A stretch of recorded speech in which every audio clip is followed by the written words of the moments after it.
అందులో 1 minute స్లోగా వస్తుందా?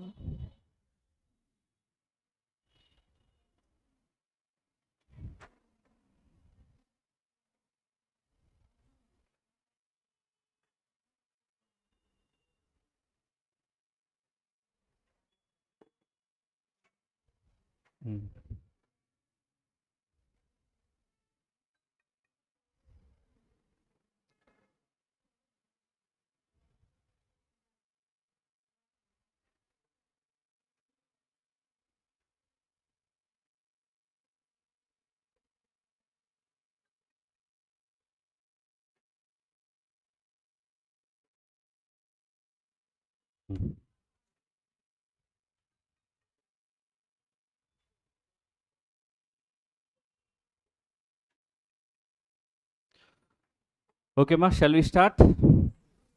So, you are the students who are appearing for December 2025, if I am not wrong, right? So, paper number 13. So, I hope everybody is a repeater. I think already once or twice, or it is up to you. So, already coaching has been done successfully. So, this is just a revisionary sessions kind of thing. Okay. So, first of all, how we are going to complete our curriculum means, first of all, we are going to discuss 5 and 6, board of directors and KMP, and board meetings and procedures. So subtopics 5 and 6 that are there in Companies Act 2013, we are going to discuss these two topics first. Why? Because you might have already aware these two comprises of heavy weightage in entire Companies Act. After that, we are going to learn investments and loans, accounts and audit. I am just letting you know the teaching order, that's it. So first of all, chapter 5, next 6, next 2 and 4. So with this, majority portions that are examiner might probably test you in the upcoming term of examinations, majority topics will be completed. Okay, so remaining 1, 3, 7, 8, 9, these topics we will cover at a later point of time.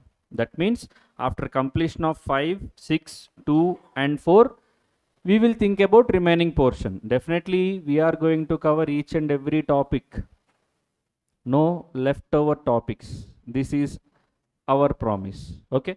Next one, after completion of Companies Act, immediately we will jump into IBC discussion. Insolvency, bankruptcy code. After that, CGCSR, sustainable development. So this is how our teaching order is going to be. After that, just after completion of corporate laws, we will take care about economic laws. I hope concept books for corporate laws and economic laws and workbook which comprises of corporate laws Q&A, economic laws Q&A, MCQs. Okay. I think everybody received workbook, right? So that landscape oriented book is there, no? That is workbook. It comprises of all MCQs and question and answers also. And it comprises of last 10 attempts questions and answers and last 10 attempts MCQs also along with answers. Okay.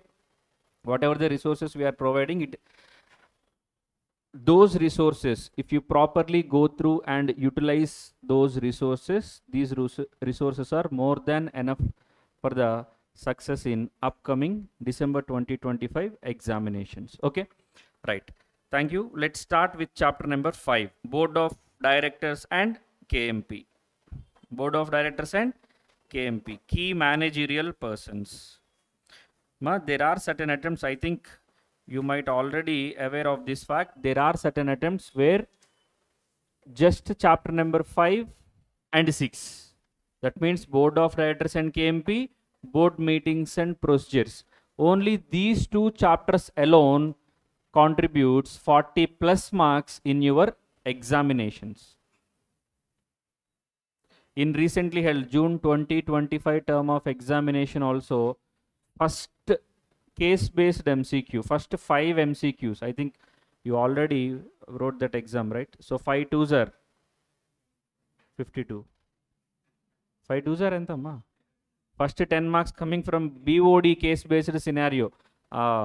Related to appointment of director, women director, thresholds and all. Okay, so we should not ignore these kind of heavy weightage chapters. So to the extent possible, I'm going to cover 90 to 100% of the content which is there in your material and which is applicable for your examinations.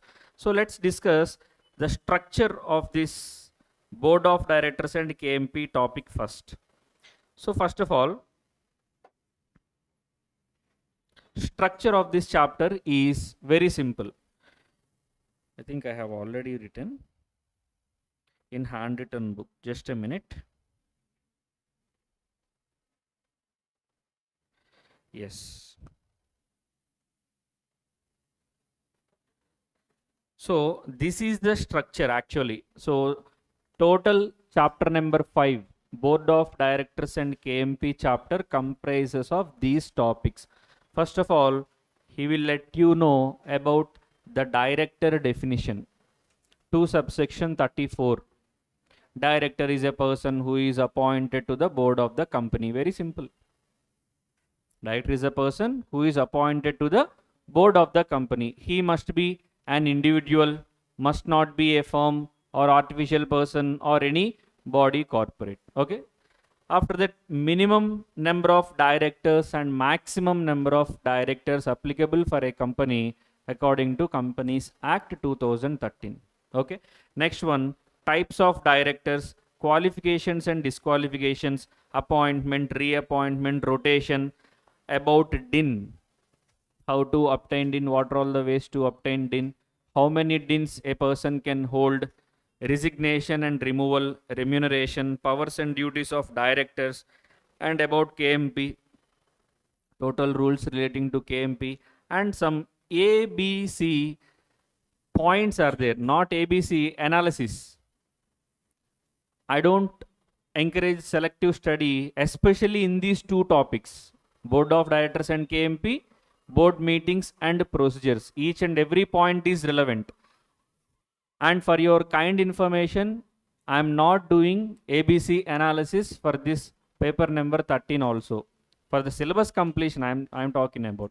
You can approach ABC analysis or selective study and all in your preparation. That is up to you. But I am going to cover at least 90+% of your content in the upcoming days. I'm not concerned about days and I'm not concerned about hours also. I'm only concerned about completion of the concept in this class. Okay. So I think our today's session is divided into 2 parts, right? 3:30 to 5:30, 6 to 8. So I think I am able to complete chapter number 5 completely in these 2 sessions, and if time permits, I'll jump into chapter number 6, board meetings and procedures. Okay. So this is the basic chapter structure. First, director, minimum number, maximum number, and in between one point is also there, role of director in a company. Role of a director in a company. Minimum number, maximum number, types of directors, qualification and disqualifications, and all we are going to learn. So first of all, let's quickly discuss the definition. So who is a director under Companies Act? Means director is a person appointed to the board of the company. Sir, here director, a word is there and you are calling him as a person. Is it allowed? Yes, obviously allowed. Why? Because artificial persons are not allowed to act as directors in a company. That kind of explanation I have given here. So a director is an individual, male, female, somewhat we are not concerned about, but director is an individual who is appointed to perform the duties and functions of a director in accordance with the Companies Act rules. So ultimately, director is a person who is appointed to the board. Simple. Don't complicate it. Simple. As per section 234, who is a director? Simple. Director is a person who is appointed to the board. And why we need directors? What is the necessity for a company to appoint directors? Very simple, ma. Company is a which person? company is a artificial person. And who are the real owners of the company? Obviously members. Shareholders are the real owners of the company. Usually shareholders will be in very numerous number. So if you delegate managerial powers to shareholders, then for the taking of operational decisions or for the better administration and running of the company, it will leads to unnecessary chaos and mess. That is why there should be a dedicated body to administer the company according to the rules prescribed under Companies Act 2013. The real intention behind appointing directors is very simple. What is the real intention? Means, say for example, a company is having 10,000 members. Very good. If these 10,000 members are administering the company, are running the company, and company failed to comply with some provisions of Companies Act. Now Companies Act wish to impose penalties on the members or penalties on the management, or company wish to award imprisonment to these persons. Then who will come forward to take the penalty and imprisonment? No one will come forward. Why? Because everybody will say one thing, sir, I'm a member of the company, I'm also having significant amount of shares in the company, but along with me he is also having shares in the company, so along with me please impose penalty and imprisonment on that person also. That why in this way accountability lacks. You can't accountable, or you can't identify the problem creation, or who is, you can't identify the exact reason or exact person who is behind all these mess. That is why there should be a dedicated body which is responsible for the better administration of the company. That body is nothing but BOD. BOD nothing but Board of Directors. Then what will happen? Say for example, this company is having 10 directors and company failed to comply with some provisions of Companies Act 2013, and authorities wish to impose penalty or authorities wish to award imprisonment to the management of the company. Then who will come forward? Obviously this body is responsible. In this way you can identify and you can accountable and you can question this body or these persons for the non-compliance of the rules which are prescribed in Companies Act 2013. So for the better management and administration of the company, okay, Companies Act is imposing these rules and regulations with respect to appointment of directors for the administration of the company. Okay, so first of all, that is why director is a person who is appointed to the board of the company. Next one, what is the role and importance, simply significance of directors in a company? Means, first of all, director will act in fiduciary position. Fiduciary position means, do you know what we call fiduciary position? In Contract Act, one point will be there. Fiduciary role. Fiduciary role means relationship with trust and confidence. What is fiduciary role, ma?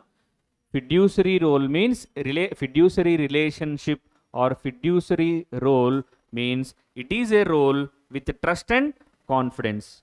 In this case, who is trusting whom?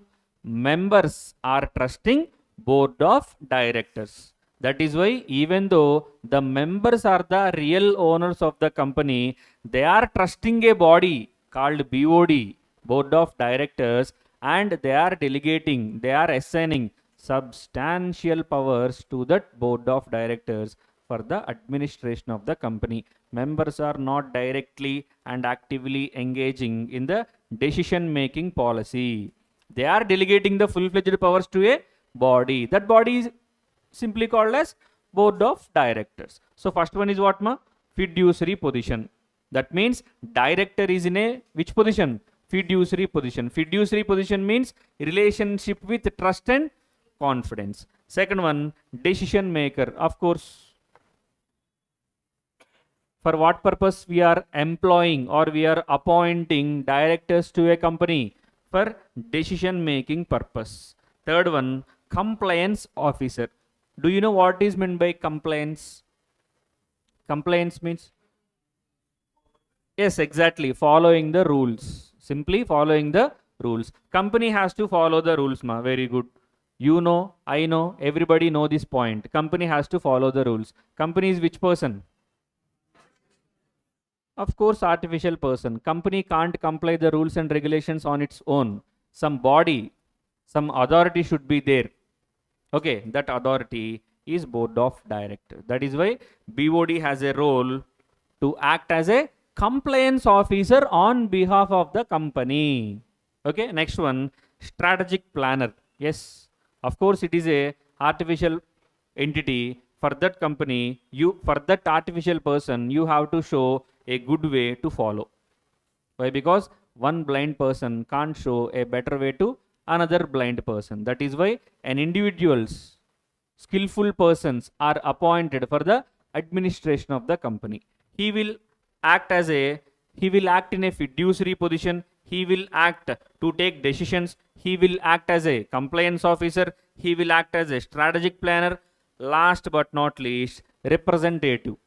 Say for example, income tax notice received, ma. Who will appear before income tax officer on behalf of the company? Obviously, board of directors and senior managers will appear. Company can't appear, right? Why? Because company is a which person? Simple, artificial person. So this is basically definition and role and importance. There is an attempt, I think 2016 or 15. At that time, they used to ask short notes. For 4 marks question, they have asked this characteristics or features or significance or role and importance of a director. So at least 5 points are there. Try to remember at least 4 points. So what is the role of a director, ma? First one, he has to act in a fiduciary position. Why? Because who are the real owners? Directors are not the real owners. Shareholders are the real owners. But shareholders are trusting this body for the better administration and accountability of the company. That is why you have to act like as if it is your company. But in reality, the company does not belongs to you. First of all, director has to act in a fiduciary position. Second one is what? Decision maker. Third one, compliance officer, strategic planner, representative. Okay, so this is role and importance of director and definition of a director. 2 subsection 34. What is the definition of director? Director is a body corporate appointed to the board of the company. Am I right? Am I right? Am I right? నేనేం చెప్పానో సగం మంది వినలా అసలు. Director is a body corporate appointed to the board of the company అని చెప్పా. Director is a పర్సనా body కార్పొరేటా? Director must be an individual. That is the point which we have studied in the earlier concept. Director must not be an artificial person. For that reason, director must be an individual. So director is a person who is appointed to the board of the company. That is what 234 is saying. And these are the characteristics, features, role, importance, significance. By whatever the name they may ask, answer is same. These are the characteristics of a director. Okay, next one, minimum number, maximum number. Very simple. For OPC, 1 minimum director. Private company, 2 minimum directors should be there. Public company, 3 minimum directors should be there. Maximum, actually there is no limit. For having a maximum number of directors and all, Companies Act is not at all imposing any sort of restrictions. But what Companies Act is saying, the appointing mechanism is different. So whenever you are appointing more than 15 directors, you have to place a valid justification before your shareholders. For normal appointment, ordinary resolution is sufficient. But if you are crossing the limit, what is the limit? 15. So if you are appointing beyond 15, then special resolution is required. Companies Act is not prohibiting, not restricting, or not placing any sort of mechanism for appointment of directors beyond 15. What Companies Act is saying, the simple thing. You can appoint up to 10, 11, 12, 13, 14, 15 and all, okay. But whenever you are appointing 16th director, make sure that you have given a valid justification scenario to your members. For all the appointment of 1, 2, 3, 4 and 15, ordinary resolution is okay. But for 16th director, apart from majority, 3/4 of your people must agree. Okay, so special resolution you have to obtain from your members for 16th appointment, 17th appointment, 18, 19, 20 and all. Why? Because having board of directors is a very expensive thing. Why? Because you have to look after them and you have to pay larger amount of money in the name of remuneration, sitting fee, reimbursement of expenses and all. It is an expensive affair. Say for example, your company currently is in losses, and you are appointing 17 directors to your board. What immediately shareholders will do? In cost cutting scenario, immediately shareholders will remove you from board. Why? Because company is suffering from losses and you are appointing 17, 18, 19 shareholders. What this bunch of fools are doing? Why we have to maintain this much of pay scale? So we are currently in losses. Okay, very good. We have to at least implement cost cutting scenarios. Okay, why we need more than 15 directors? Why we need 10 directors? What are they actually doing? What is the role of non-executive directors? How much salary remuneration are they drawing? How much sitting fee you are paying? How much amount they are obtaining in the name of reimbursement of expenses? So these are all, who are the shareholders? Ultimately, end of the day, they are the real owners of the company. Just because you are acting as a director, the company does not belong to you. You are not the whole and sole owner. You are just a trustee.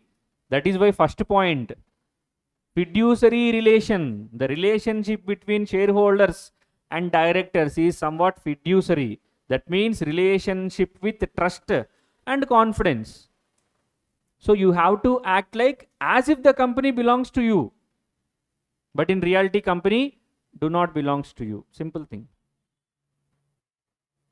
Okay, so there are no restrictions upon having maximum number of directors, but Companies Act is proposing one simple administrative mechanism saying that okay, you can have n number of directors, but make sure that after 15 appointments, for 16th appointment, 17th appointment, approval mechanism from your shareholders should be somewhat different.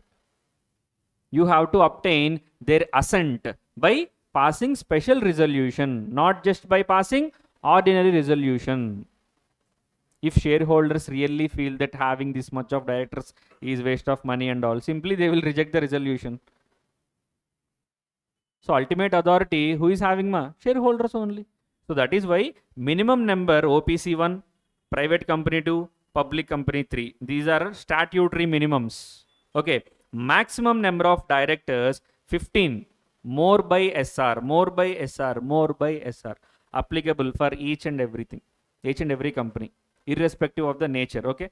Whether it is a private company, public company, OPC and all, more than 15 they can appoint. But beyond 15, all you need is SR, not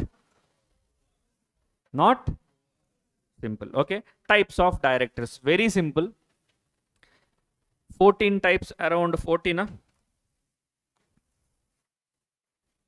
Yes, around 12 types of directors are there. So we are going to discuss about these 12 types of directors. Very simple. Content wise, I have given whatever the content which are required for your preparation and all, I have given in the material. So go through it, you will get a fair idea about the context and all. First of all, executive director. Very simple. Executive director is a director who is taking active part in the management of the company, or who are simple thing. You might have already learned Partnership Act. In Partnership Act, active partner is there, no? Sleeping partner, active partner. So there is no difference between active partner in a partnership firm and executive director in a company. Both will take active part in the management of the company. They do participate in the day-to-day affairs of the company. Non-executive director, simply they are just participating in the policy making decisions. They will not take active participation in the day-to-day affairs. They do participate in the strategical discussions, strategic decisions, key managerial decisions, policy making decisions and all. That's it. They won't take any part in the regular affairs of the company. Third one, that is why if any deviation occurs in the administration of the company, first and foremost persons who are responsible for the default is executive directors, not of course non-executive also responsible, but they will come in a second place. First place, executive directors. Third one, MD, section 254. MD is a director who is having substantial powers among the board. Simple thing. MD is a director, but what makes difference from other directors is this guy, MD, is having substantial powers over the company. Of course, who gave the powers means BOD only gave the powers. Of MD, end of the day, he is subordinate to the board only. But in regular decisions, in the active administration, in regular day-to-day affairs and all, this guy is having substantial powers. Okay, that is the MD point. Next one, so MD may be appointed by an agreement or by resolution or by virtue of MOA or AOA. And listen, if company wish to set aside this guy, MD guy, from reappointment mechanism and all, yes, it is possible. It all depends upon the terms of the appointment. Say for example, a company recruited a well-known expert, industry expert, say for example Mr. X. Mr. X is a renowned industrial expert, and you have appointed Mr. X as MD of the company with a package of 15 crore per annum. Very good. It is not a big thing. So it's a very common thing. So 15 crore per annum you are paying in the name of salary, and you have recruited one industry expert, Mr. X, as managing director. He's a very straightforward person, but he's a genuine worker, hard worker. Okay, so he don't know how to bluff. Some people will bluff. No, they won't do anything, but they will behave as if they are doing all the things in the board. So this kind of bluffing mechanism and all don't know by this man. He's a very genuine and hard worker, a very straightforward person. He is not maintaining any sort of harmonial relationship with other directors. Very good. Generally, these kind of people will not be entertained by other people. ఇప్పుడు వాడు అదోలా ఉంటాడు, ఎందుకు ఆడితో మనకి ఎందుకులే, ఈ kind of, అంటే వాడేమి బెటర్ రిలేషన్స్ మెయింటైన్ చేయట్లేదు remaining పీపుల్తో. So now listen, remaining directors, say for example this company is having 12 directors.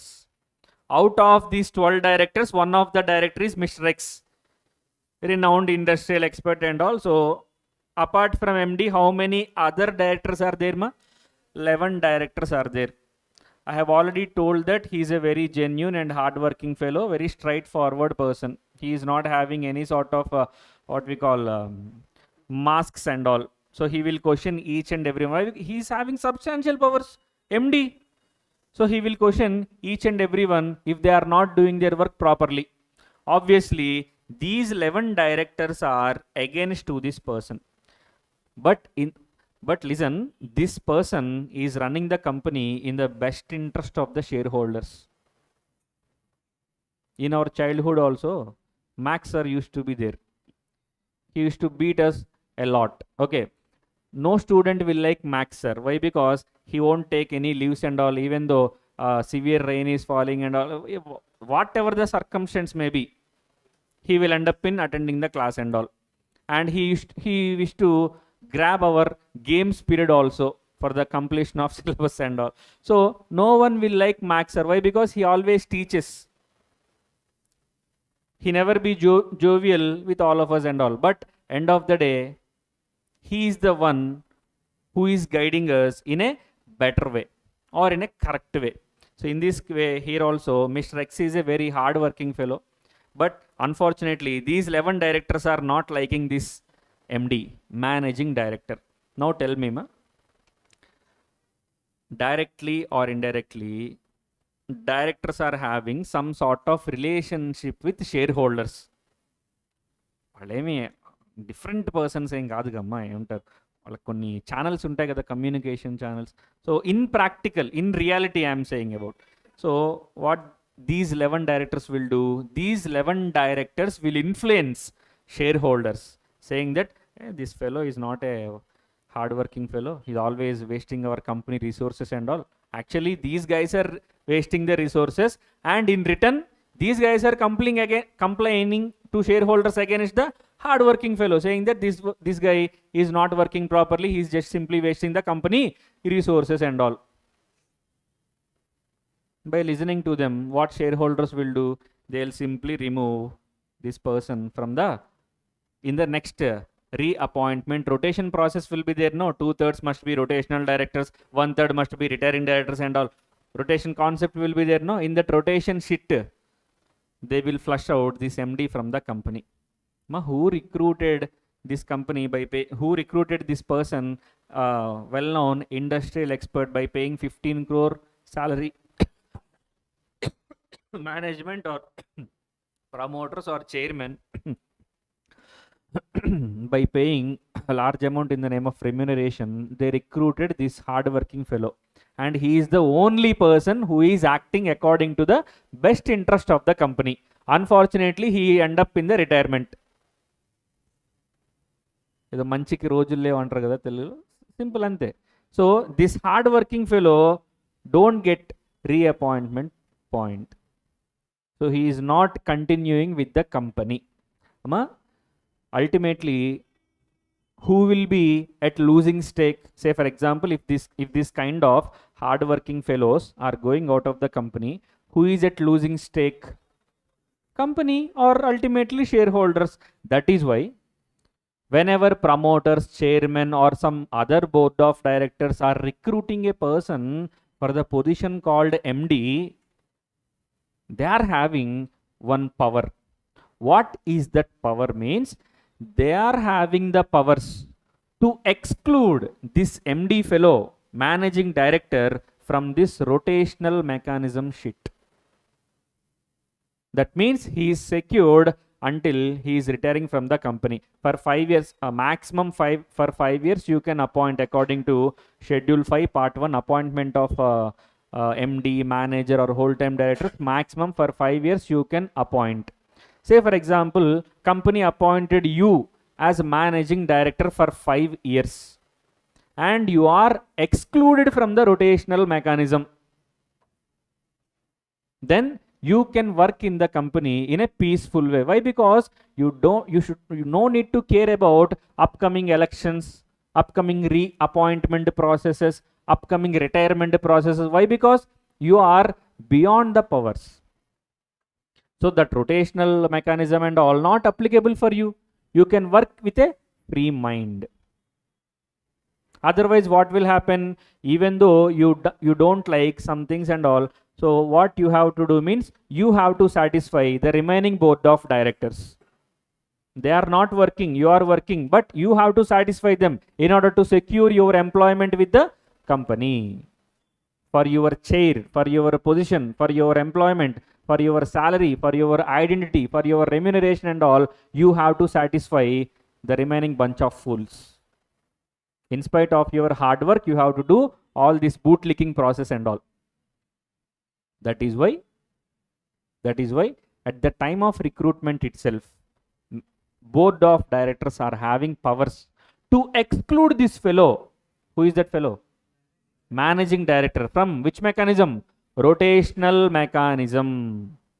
So unless otherwise stated, MD also will participate in this rotational mechanism.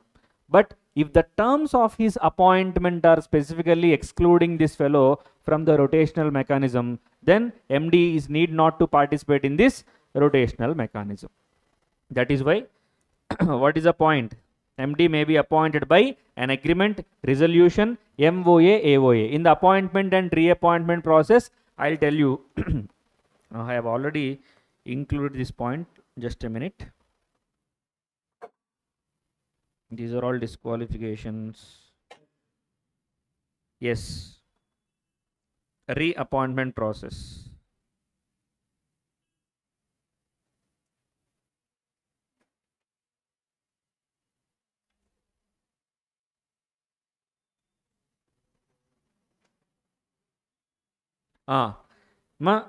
Page number 64.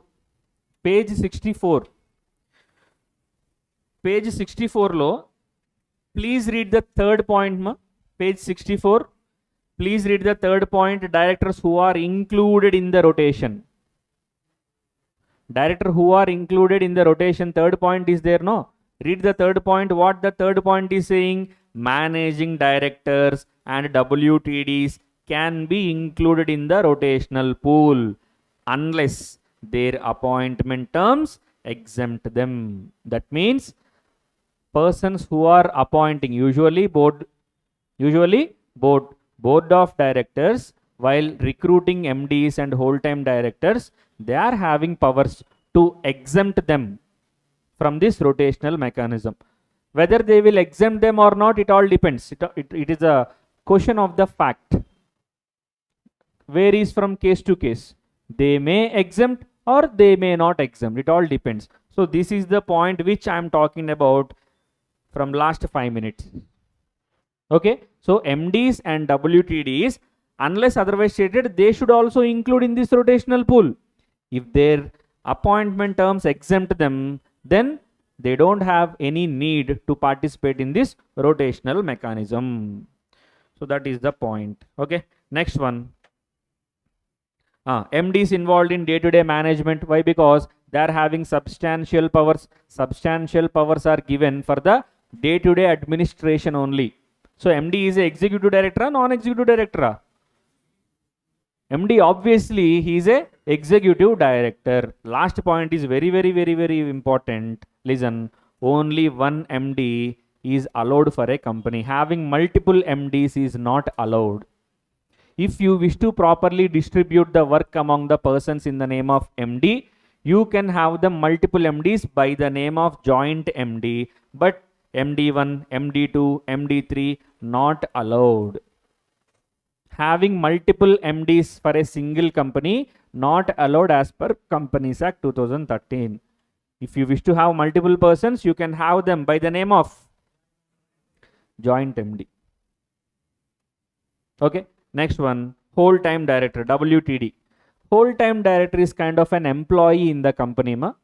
Whole-time director is a kind of employee. Why? Because he is a, listen, whole-time director is a full-time employee of the company and is entrusted with regular duties. He is an executive one.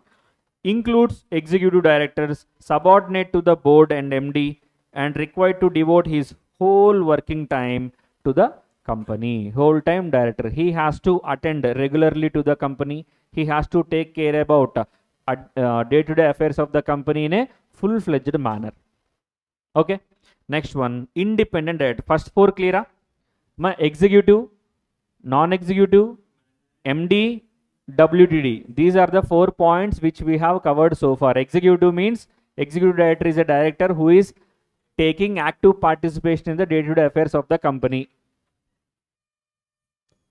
In reverse, non-executive director is not participating day-to-day activities, but he is taking part in the policy making decisions, strategic discussions, brainstorming sessions and all. Okay. Third one, MD. Fourth one, whole-time director. MD is a person who is having substantial powers over the company. For what purpose? Board is giving substantial powers to this fellow for day-to-day administration, for smooth running of business. Board is giving such powers. Don't think that MD is beyond the board. MD is subordinate to the board. This is also one of the important concepts. Few people will come and ask, sir, MD is having substantial powers. No, MD can appoint or reappoint board of directors. No, MD is always subordinate to the board. Yes, of course, he is having substantial powers, but he has to use that substantial powers for what purpose? For the running, for the administration of the company, not to remove the directors and appoint the directors and all. So MD is always subordinate to the BOD. They may frame an MCQ like this also. Who knows? Keep this point in mind. Okay. Next one. Whole-time director. Whole-time director, even though he is a director, he has to work like an employee. He has to dedicate his whole time for the company in order to look after the day-to-day affairs of the company. Fifth one, independent director. One of the important thing. So, first of all, we have to discuss about applicability of this concept.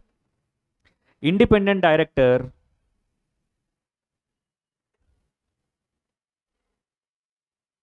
Forex market forecast in Hindi. 64 page in concept book. Yes, ma. 64 page in concept book. Soft copies. Forex market. Oh, it is his idea. Okay, okay. 64th page in concept book only, ma. Sorry, I have attended for your message on a delayed basis. I didn't see you. Okay, right. So, now, what we are discussing? Independent director. First of all, we have to talk about applicability. For a listed company, independent director mechanism is applicable, irrespective of anything. How much turnover you are having, how much paid up share capital you are having, how much borrowings you are having and all, it is immaterial. But for a unlisted public company, thresholds are there. 10 crore, 100 crore, 50 crore. If an unlisted public company satisfies any of these thresholds, but these thresholds are not cumulative thresholds, individual threshold. That means independent director, an unlisted public company has to maintain independent director if that unlisted public company satisfies any of the three thresholds. Cumulative thresholds means a company has to satisfy all the three thresholds. Okay, so paid up share capital 10 crore or more, or turnover 100 crore or more, outstanding loans, debentures, deposits 50 crore or more. Qualifications. Simple thing. Having independency is the basic qualification to act as the independent director. Having independency means you must not have any sort of pecuniary relationship with the company. You must not be an ex-employee of the company. If you are an ex-employee of the company, 3 years cooling period must be passed on. That means, say for example, you are ex-employee of the company way back 4 to 5 years back, ma. Now, are you eligible to act as an independent director? Means, of course, yes. From past 3 years, in relation to the company, you must not occupy any position in the company. So, must possess integrity and relevant expertise, no pecuniary relationship with the company or promoters, must not be a KMP or employee in the current or past 3 years, current or past 3 years, or not end. Current and past 3 means 1 plus 3, 4 years. Current or past 3 years. Okay, only 3 years is my cooling time, not 4 years. Okay, keep this point in mind. Next, must not be relative of promoter or managerial person. Simple thing, ma. You must be having independence. You must be having independence. For that reason, I think you all are aware of this point or not, I don't know. Database is there, IICA, Indian Institute of Corporate Affairs. In that database, if you register your membership and all, and that means by providing KYC and all, you have to create one membership. Somewhere around 19,000 to 20,000 fee is also there. If you paid fee and register in that database, there are high chances that some company may appoint you as independent director. Sir, why that company will appoint me? Why? Because all the company need is to appoint one unrelated person. Say for example, one company is there in Rajasthan. The company has to comply with the provisions. Say for example, it is a listed company or unlisted public company. Even though the unlisted public company, it has to maintain 2 independent directors, no? That independent director must not be related to the company's, that means company's management, promoters, management. He must not be a employee, KMP and all. So for that reason, all they need is one stranger. Who knows? That stranger may be you only. I'm not saying this out of a jovial sense or something, but this is happening. Companies are recruiting unrelated persons only as their independent directors. All they need is strangers. All you need is appointment and money. Simple. Both needs are getting satisfied. One of my friend appointed as an independent director in a Rajasthan company. The directors don't know this person don't know the exact address of the company also. But they appointed him as an independent director. Okay, 2 times already, meetings also participated. After that, he came to know that that company is a suitcase company. Used for transactions relating to conversion of black money into white money and all. Okay, so after that, he resigned from that company. The qualified chartered accountant. Okay, so okay, I'm not saying that you will also get appointment from that companies only, but no one, who knows, you may be appointed to a genuine company also. That's a different thing. Okay, so first of all, the details relating to definition, applicability, minimum number, tenure, everything I have given. Very simple. So applicability I have told. Listed companies applicable, unlisted public companies, thresholds you have to check. Paid up share capital threshold, turnover threshold, outstanding loans, borrowings, deposits, debentures threshold. Okay, next one, minimum number. Yes, 1/3 is the minimum number for listed company. For unlisted public company, minimum number is 2. Tenure, listen, maximum tenure of a independent director is maximum. I'm not talking about minimum. Maximum tenure is 5 years. They may appoint you for 1 year, 2 years, 1.5 years. That is a different thing. Okay, 5 years maximum. Okay, after 5 years, again you are eligible for reappointment. That means 5 plus 5, 55. 5 plus 5, how much? 10 years. So 10 years you can serve as an independent director of a company. After 10 years, no, you are not allowed for the 3rd time appointment. Cooling period will be applicable. Yes, I have given cooling period here also. How many years cooling period is there? 3 years cooling period is applicable. Listen, there is a slight change in the appointment process from first appointment to first term appointment to second term appointment in relation to independent director. Sir, what is that slight change? Listen, usually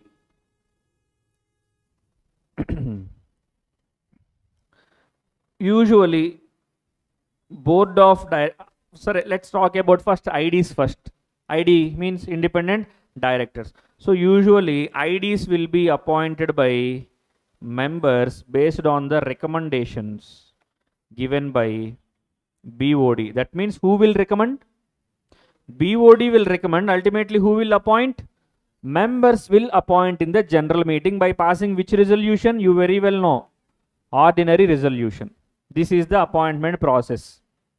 Usually, board of directors will be selected by members only in their meeting, general meeting, by passing ordinary resolution. In the same way, IDs, independent directors, also will be appointed by members in the general meeting by passing ordinary resolution.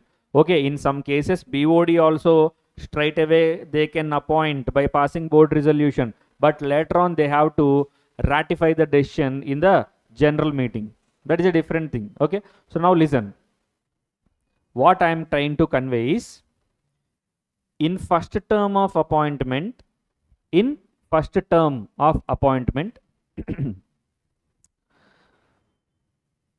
members will appoint independent director by passing ordinary resolution in their meeting.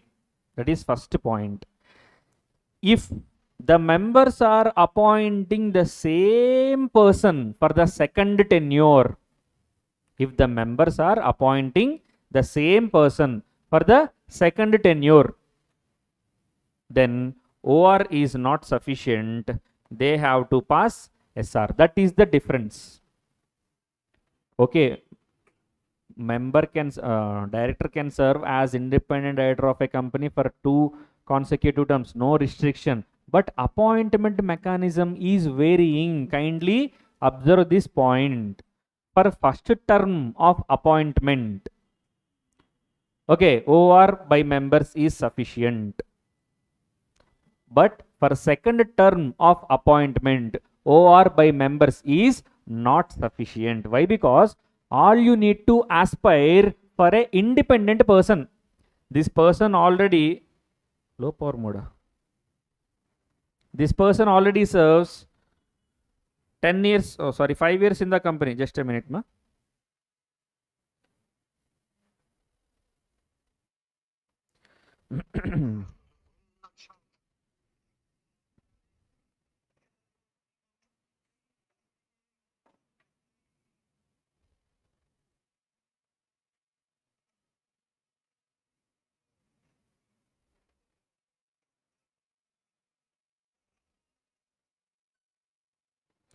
Sir, charger లేదు ఒకసారి tab the. So what we are discussing, ma?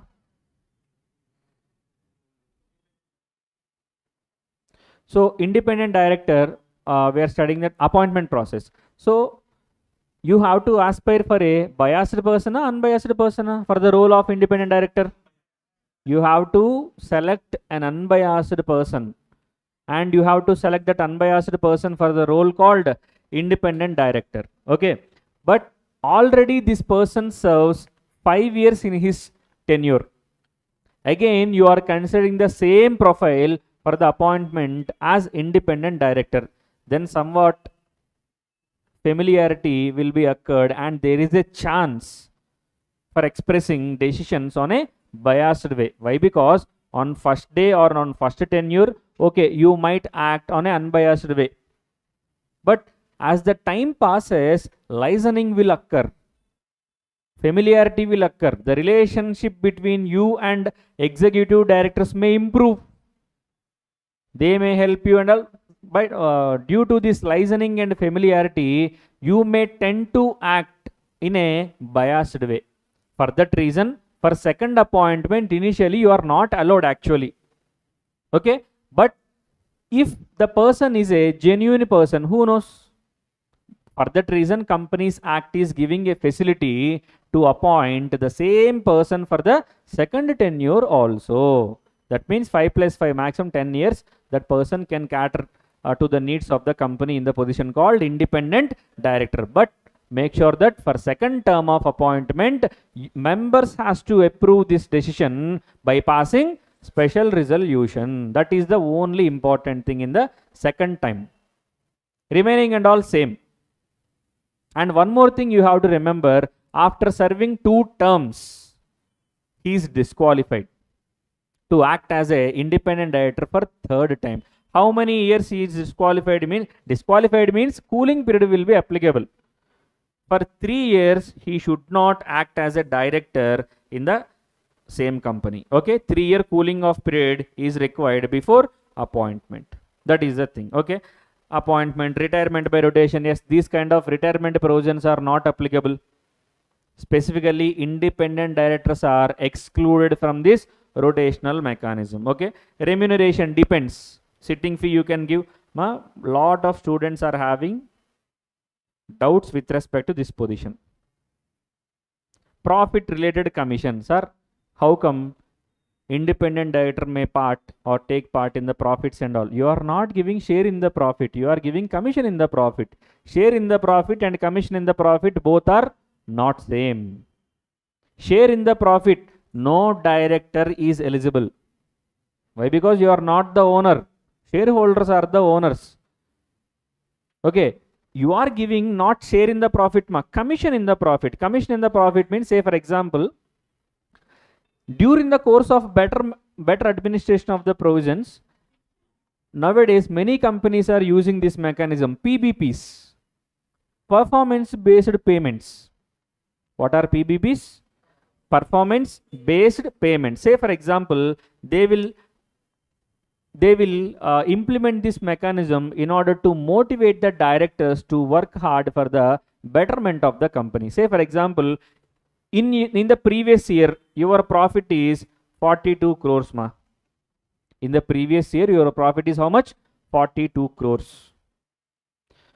Shareholders are in the course of appointment of executive directors and MD or independent directors, they said that if the company profit reaches 50 crore, we will distribute 15% as bonus to all the directors. Monetary motivation, mind of the day, everybody will work for money only. So 50 crore, 15% we will give you. Okay. If the company profit reaches above 60 crore, that means first is 50 to 60. If it is reaches beyond 60 crore, we will give 16%. Beyond 70 crore, 18%. Like this, they may approve some sort of commission based policy for the betterment of the company and in order to motivate the directors monetarily. They are providing some sort of monetary incentives for the board of directors to work hard for the betterment of the company. What's wrong in it? They are not giving share. They are just giving commission. Share and commission both are not same. Here also, independent directors are eligible to get profit related commissions if approved in the appointment stage. That means at the time of appointment stage itself, they have to say this thing. Then you are eligible to get profit related commissions. Many students are having doubts. How come independent director may take part in the profit and all? Profit share not eligible. Yes, you are not giving the share. You are just giving the commission. It is a kind of monetary incentive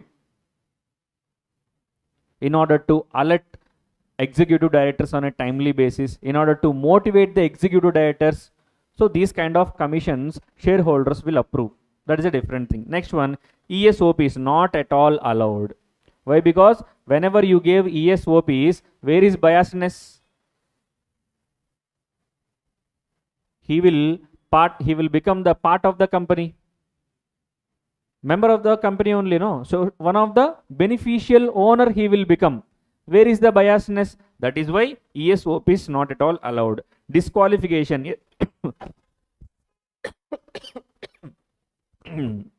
Disqualification, very simple. For independent director, you must be independent. If you become dependent, you are disqualified. Simple. There is nothing much to discuss, ma. For independent director, the basic qualification of independent director is he must be an independent one. As and when he becomes a dependent one, he is disqualified. Sir, how he will become a dependent one? If he is related to the promoters group, or if he is related to the management. Okay, he is an ex-employee or ex-director or ex-KMP of the company and 3 years are not elapsed. So in this way, you will become a disqualified person for the role of independent director. Next one, duties of independent director is to uphold the ethical standards, act objectively and independently. Objectively means goal wise. ఎందుకోసం వచ్చామో ఆ పని చూసుకుని వెళ్ళిపోవాలి. Unnecessary discussions పెట్టడం ఇట్లాంటివి కాకుండా objectively means goal wise he must work on a goal oriented basis and all, and exercise the responsibilities in a bona fide manner. Do you know what is meant by bona fide? Bona fide means malified intention, bona fide intention. మా మీకు contract అట్లా చదువుకోలేదా? చాలా రోజులు అయిందా? చాలా రోజులు అయితే మర్చిపోతారా? మా 2 types of intentions will be there, no? Malified intention, that means with an intention to defraud others or with an intention to cause injury to others. Malified intention. Bona fide means good intention. Good intention. Okay. Independent director must act with a which intention? Which manner? Bona fide or malified? Bona fide. Okay. Last one, resignation or removal. Yes, there is a provision in Companies Act that if you wish to take exit out of the company, yes, you by simply serving a resignation notice to the company, you can comfortably take exit out of the company. No one is stopping you. Okay. Next one, removal also. I'll tell you the process of removing a director and all. In later part of this discussion only, we will get to know how to remove a director. Okay, very interesting thing. Next one, nominee director. Before we will discuss nominee director, everybody please stand up. Everybody, quick way.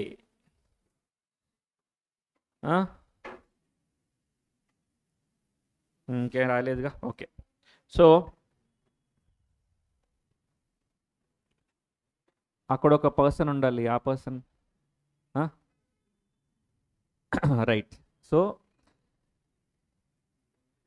మీరు డబ్బులు కట్టి ఇక్కడికి వచ్చారు, మీ మీ ఇష్టం, అది వింటారా వినరా అది మీ ఇష్టం. Okay, so to the extent possible మిమ్మల్ని ఎంగేజ్ చేసే విధంగా క్లాస్ చెప్పడమే ఈఓ బ్యాచ్ యొక్క గోల్, ఆబ్జెక్టివ్ ఓరియంటేషన్ అనమాట. ఓకే, సో రైట్ మా of course theory subject just after lunch somewhat difficult only, but we got nothing to do, we have to go with it. Okay, so for few minutes, if you are comfortable on a standing posture, just listen to the classes ma. So we are discussing what?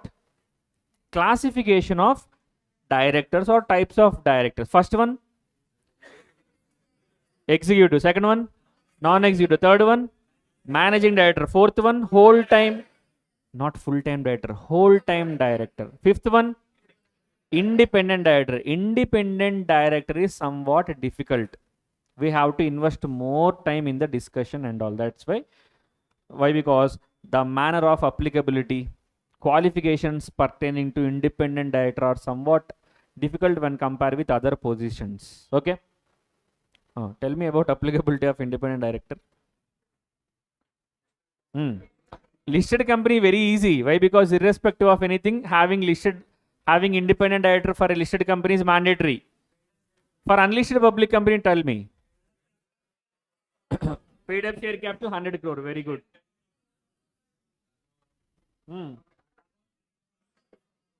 Paid up share cap length 10 crore or more. Or turnover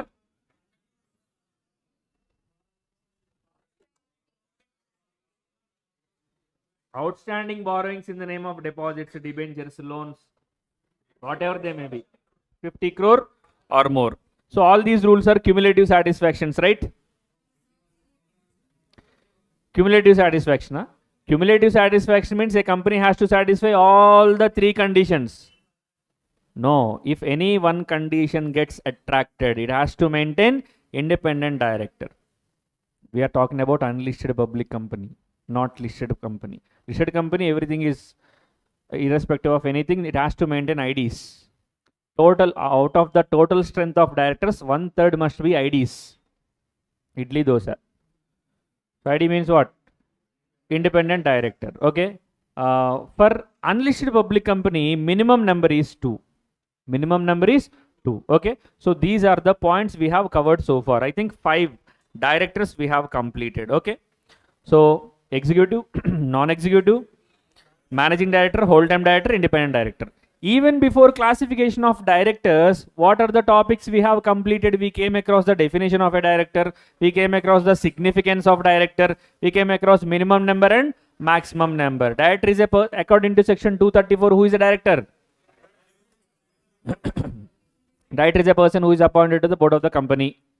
What is the role or significance or importance of director? 5 points, tell me. Fiduciary position, compliance officer, representative, decision maker, strategic planner. Simple. Okay, so minimum number 1, 2, 3. 1 for private company, 2 for OPC, 3 for public company. Okay, 1 for whom? 1 for OPC, 2 for public company, 2 for private company. Maximum, okay, 3 for public company obviously. Maximum is not 15, maximum n number of directors having, but the appointment mechanism will vary after 15. So until 15 you are passing SR, after 15 you have to pass OR. Am I wrong? Tell me what I up to 15 directors, director up to appointment of 15 directors. Okay, directors has to pass OR. Okay, ordinary resolution. Directors will pass ordinary resolution. Okay. Majority people are convincing. My directors will pass OR. Who will pass OR? Shareholders, members will pass OR. Please don't ask me what is OR. Okay. How much must be the voting percentage for OR? Greater than or equal to 50. Okay.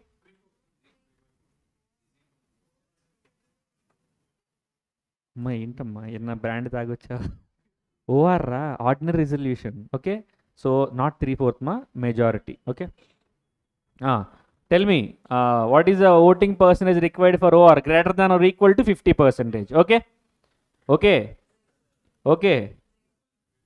Padamohal.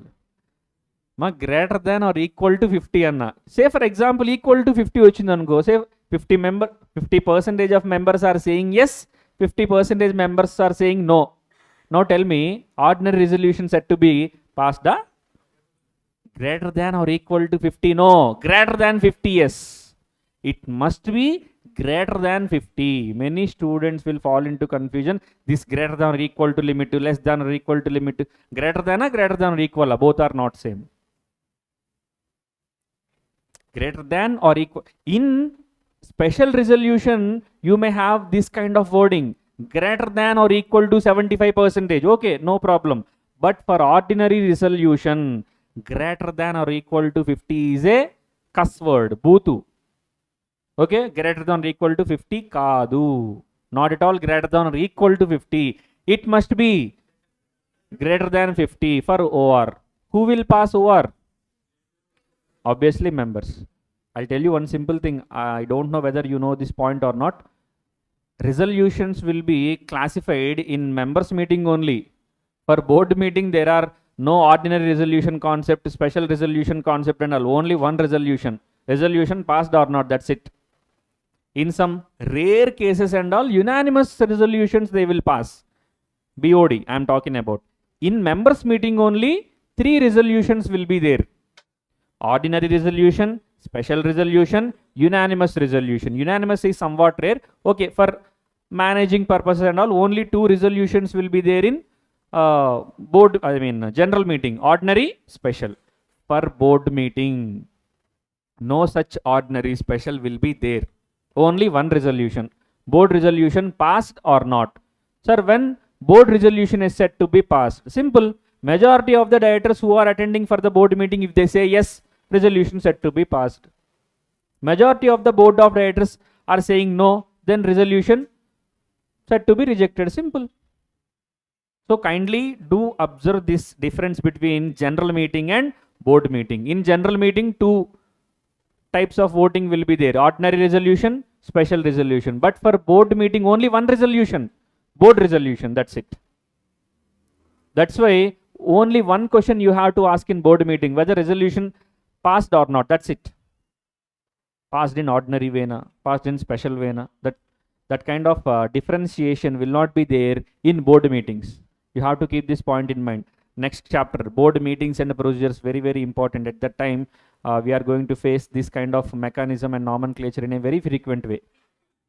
Are we clear? So 5 directors classification clear. Director definition, functions of director or role of director or importance of director or significance of director. For any question, answer is same.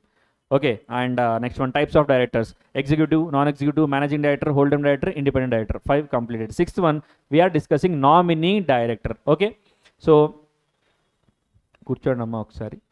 Okay, already తిట్టుకుంటున్నారు అనుకుంటా మనసులో. ఇంకెంతసేపు నుంచో పడతారా బాబు అని. 6th one, nominee director.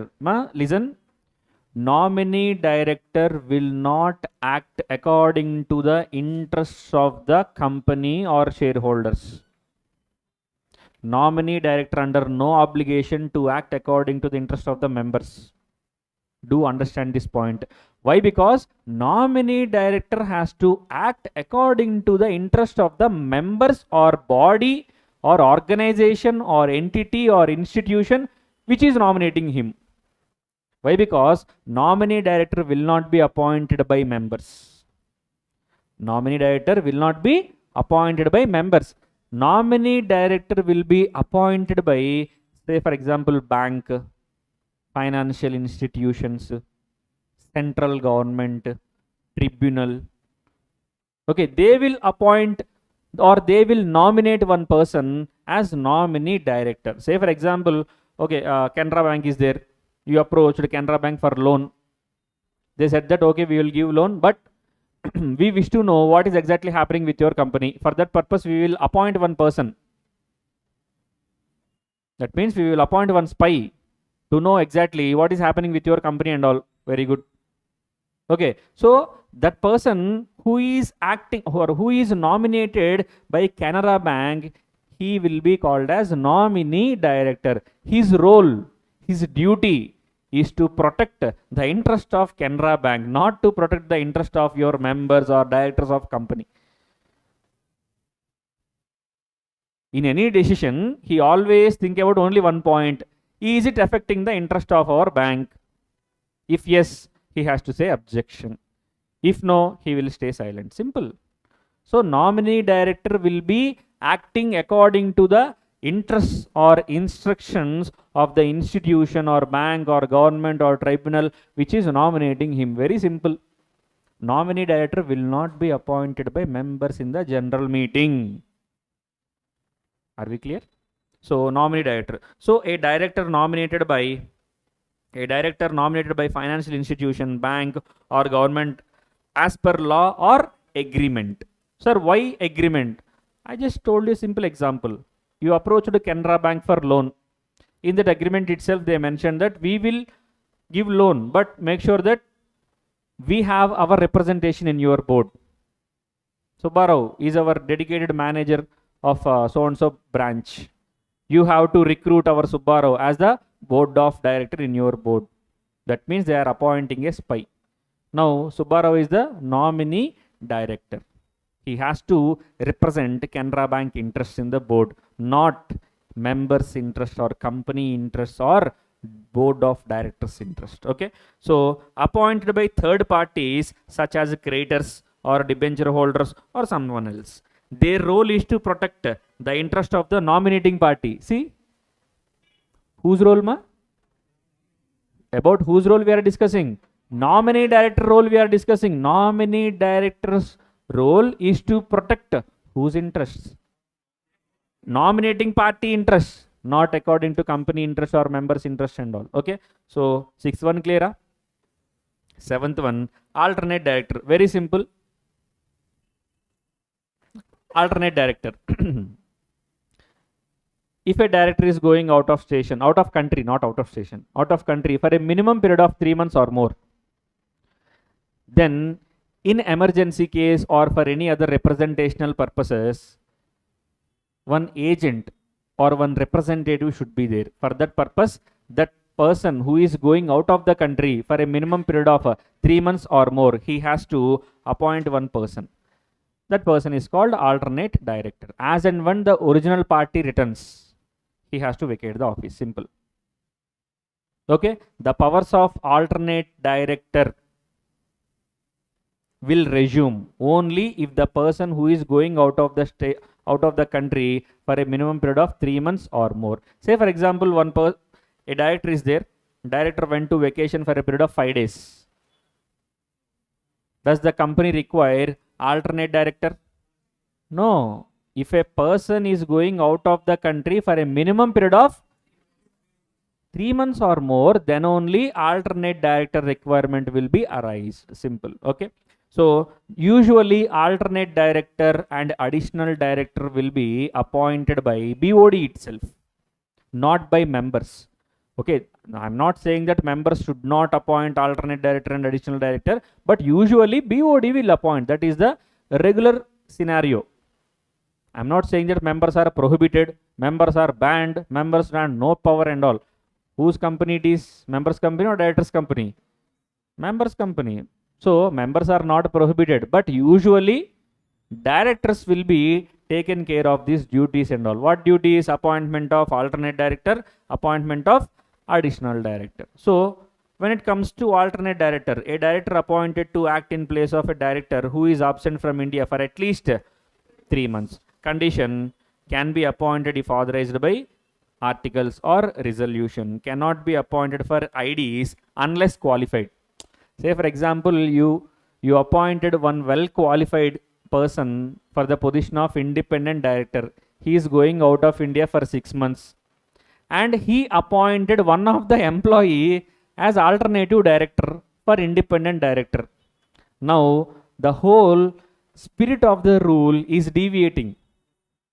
Avuna kada? Why? Because who has to occupy the position called ID, independent director? An unrelated person has to occupy this position. Okay, initially unrelated person is occupying, but he's going out of India for a period of 6 months and all, and he is appointing one of the employee as alternative independent director. Then the spirit of the law is deviating. For that reason, independent directors, alternative director is not allowed unless he is qualified. That means the alternative director who is acting in the place of ID, he must be also an independent person. That means same eligibility conditions, whatever that are there applicable for ID, the same qualifications should be possessed by this alternative person also. Are we clear? Next one, automatically vacates the office when gets the original director returned. Simple. Powers to alternative director will be there as an till the date where the original director is not in India for a period of 3 months or more. As and when the real party returns, he has to vacate. Simple. Additional director, very simple ma. In order to discharge the workload among the company. Say for example, if company is having too much workload, board of directors are unable to discharge this much of workload. They need more staff, more persons to discharge this workload. In this case, they will appoint additional director. Or there is another case also, I'll tell you. In practice, very, very, very important it is. What is the point? Say for example, you started a private company or a OPC, one person company, or a public company, whatever the company it may be. Recently you started a company. You wish to recruit one qualified chartered accountant, one reputed qualified chartered accountant who is engaging in practice in SR Nagar, Hyderabad from past 20 years. You need his expertise. You wish to utilize his knowledge, expertise and all. If you offer employment, straight away he will come and join with your company. Yeah? You recently started one Bodobokala company just few days back, and he is into practice from last 20 years in SR Nagar, Hyderabad, and by leaving all the expertise and all, he will straight away come and join with your company. No, but if you offer directorship, but if you offer what? You are offering what? In first case, you are offering employment. He is simply rejecting. In second case, you are offering directorship. Must say, for example, in order to accept this employment proposal, he has to leave the practice behind. He has to stop all the activities and all. Why? Because independence will be affected. Practicing person should not be engaged in full-time employment. For that reason, he might have rejected your proposal. In second case, what you are offering? You are not offering employment. You are offering directorship. What's wrong in it? In that way, yes, you can recruit that well-qualified and reputed and expertised person into your new company. It will be a very good value addition for your company. Usually, alternative directors, for the position of alternative directors, usually BOD will recruit these kind of persons. Well-qualified, well-reputed. These persons, they won't work for others just like a employee or whole-time director or a KMP. But if you offer alternate directorship, they may be interested. That is the reason. So that is why appointing alternate director powers will be vested with BOD, not with members. Not with members means members approval not necessary. BOD is having the powers to recruit others in the name of alternate director. We are talking about additional director. Alternate director done. Additional director. So two cases I have discussed.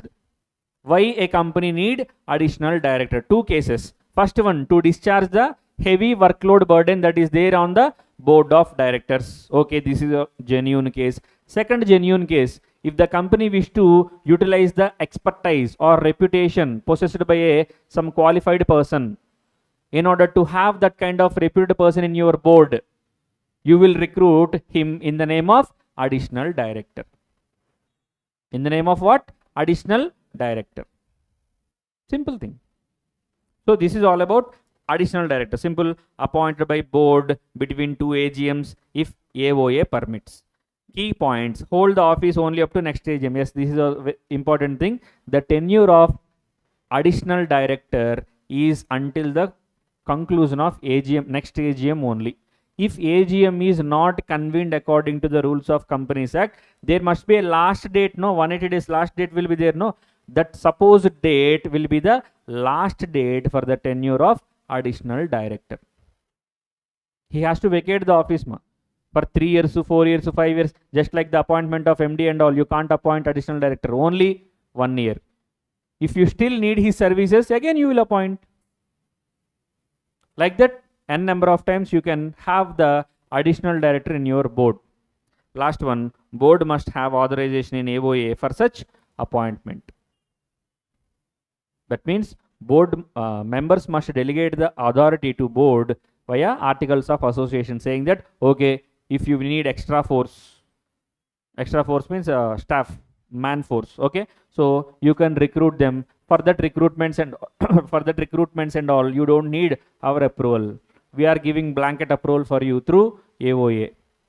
Go ahead. According to the need and necessity, board may recruit additional director. Okay, in the entire BOD and directors and KMP chapter, classification is the ultimate thing. If you properly do understand which directors, what is the role of director, each and every director, so this guy will do what, that guy will do what and all, you will get to know. After that, after completion of classification of directors, remaining and all very easy. You will get to know what is the role of director, what is the exact workload of a director, what he is supposed to do in the company and all. That is very easy. Classification is somewhat time taking. Okay, so 8th one, 7th, 8th completed. 7th one is what? Alternate director. 8th one, additional director. 6th one, nominee director. Nominee director will represent the interest of nominating party, not the interest of company or members. 5th one, independent director. Okay, so independent director thresholds.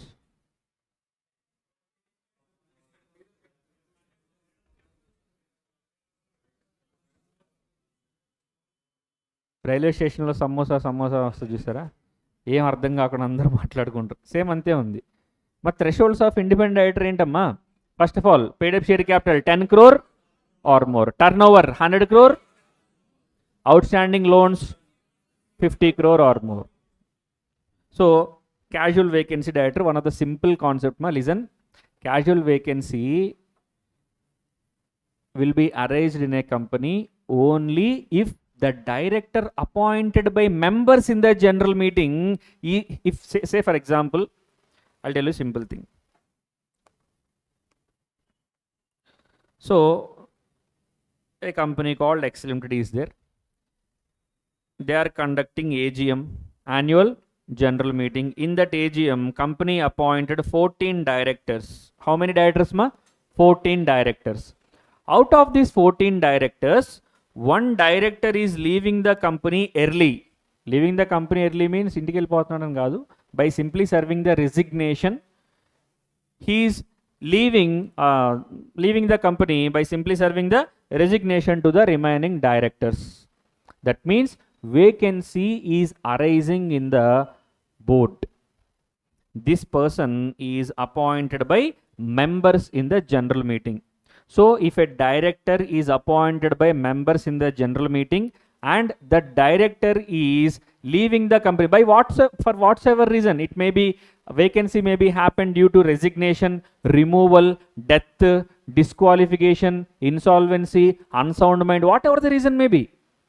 By whatsoever reason a vacancy is occurring into a director's position and the original director was appointed by members in the general meeting, then this kind of vacancy will be called as casual vacancy. Say for example, additional director, recently completed. Now tell me, who will appoint additional director? Generally, board of directors will recruit additional director. Say for example, board of directors recruited you as a additional director. As a additional director for 1 year. 1 year, okay? After 2 months, you are not liking the work environment of the company. Some toxic environment is there. So you don't want to indulge in that toxic environment. For that reason, by simply serving a resignation, you are coming out of the company. That means vacancy in your directorship is happening. But this kind of vacancy is not casual vacancy. Yeah, no director kada, vacancy ratleda.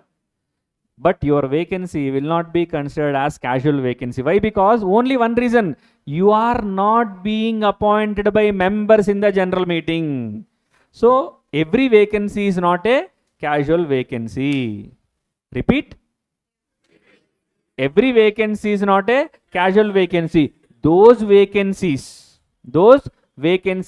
say for example, if a director is appointed by members in the general meeting for a particular period, before completion of that particular period, this person is going out of the company due to any reason, death, disqualification, or resignation, or removal, unsound mind, insolvency, whatever reason may be. For that reason, he is going out of the company before completion of the original tenure. That vacancy will be called as casual vacancy. Remaining any vacancy will not be termed as casual vacancy. If a vacancy is happening and the director is being appointed by board of directors, that vacancy is not a casual vacancy, that normal vacancy. Again, BOD will fill that vacancy. Okay, so here, if a vacancy is causing and the original director is being appointed by members in the general meeting, then this vacancy will be called as casual vacancy. Who appointed the director? Members. That director is going out of the company. Who has to fill this vacancy? Again, members only has to fill the vacancy as per rule. But for a public company, just to appoint one person, if you are convening a general meeting, how much resources you are wasting? Just for one single appointment, you have to spend in lakhs. For that reason, company, that means members, are delegating the power to the board of directors, saying that, okay, we appointed that guy. Unfortunately, vacancy is happening. Actually, we have to refill that vacancy, but we are delegating the power to you. You please refill that vacancy. So, who will fill this casual vacancy? BOD will fill the casual vacancy. Originally, who has to fill the vacancy? Shareholders has to fill the vacancy by convening a general meeting. But convening a general meeting for a public company just to fill the vacancy is not financially viable. It may unnecessarily cause operational delays. For that reason, authority has been shifted from members to board of directors. Simple. And mind you, this kind of casual vacancy concept filling and all applicable only for public companies. Only for what kind of companies? Public companies. Why? Because public company minimum number, maximum number, do you remember? Maximum number for a public company, how much? Unlimited. Say for example, 2 lakhs members are there in a public company. One director, due to personal reasons, he is serving a resignation and going out of the company. In order to fill that vacancy, you have to convene a general meeting by serving all the notices to 2 lakhs members and all.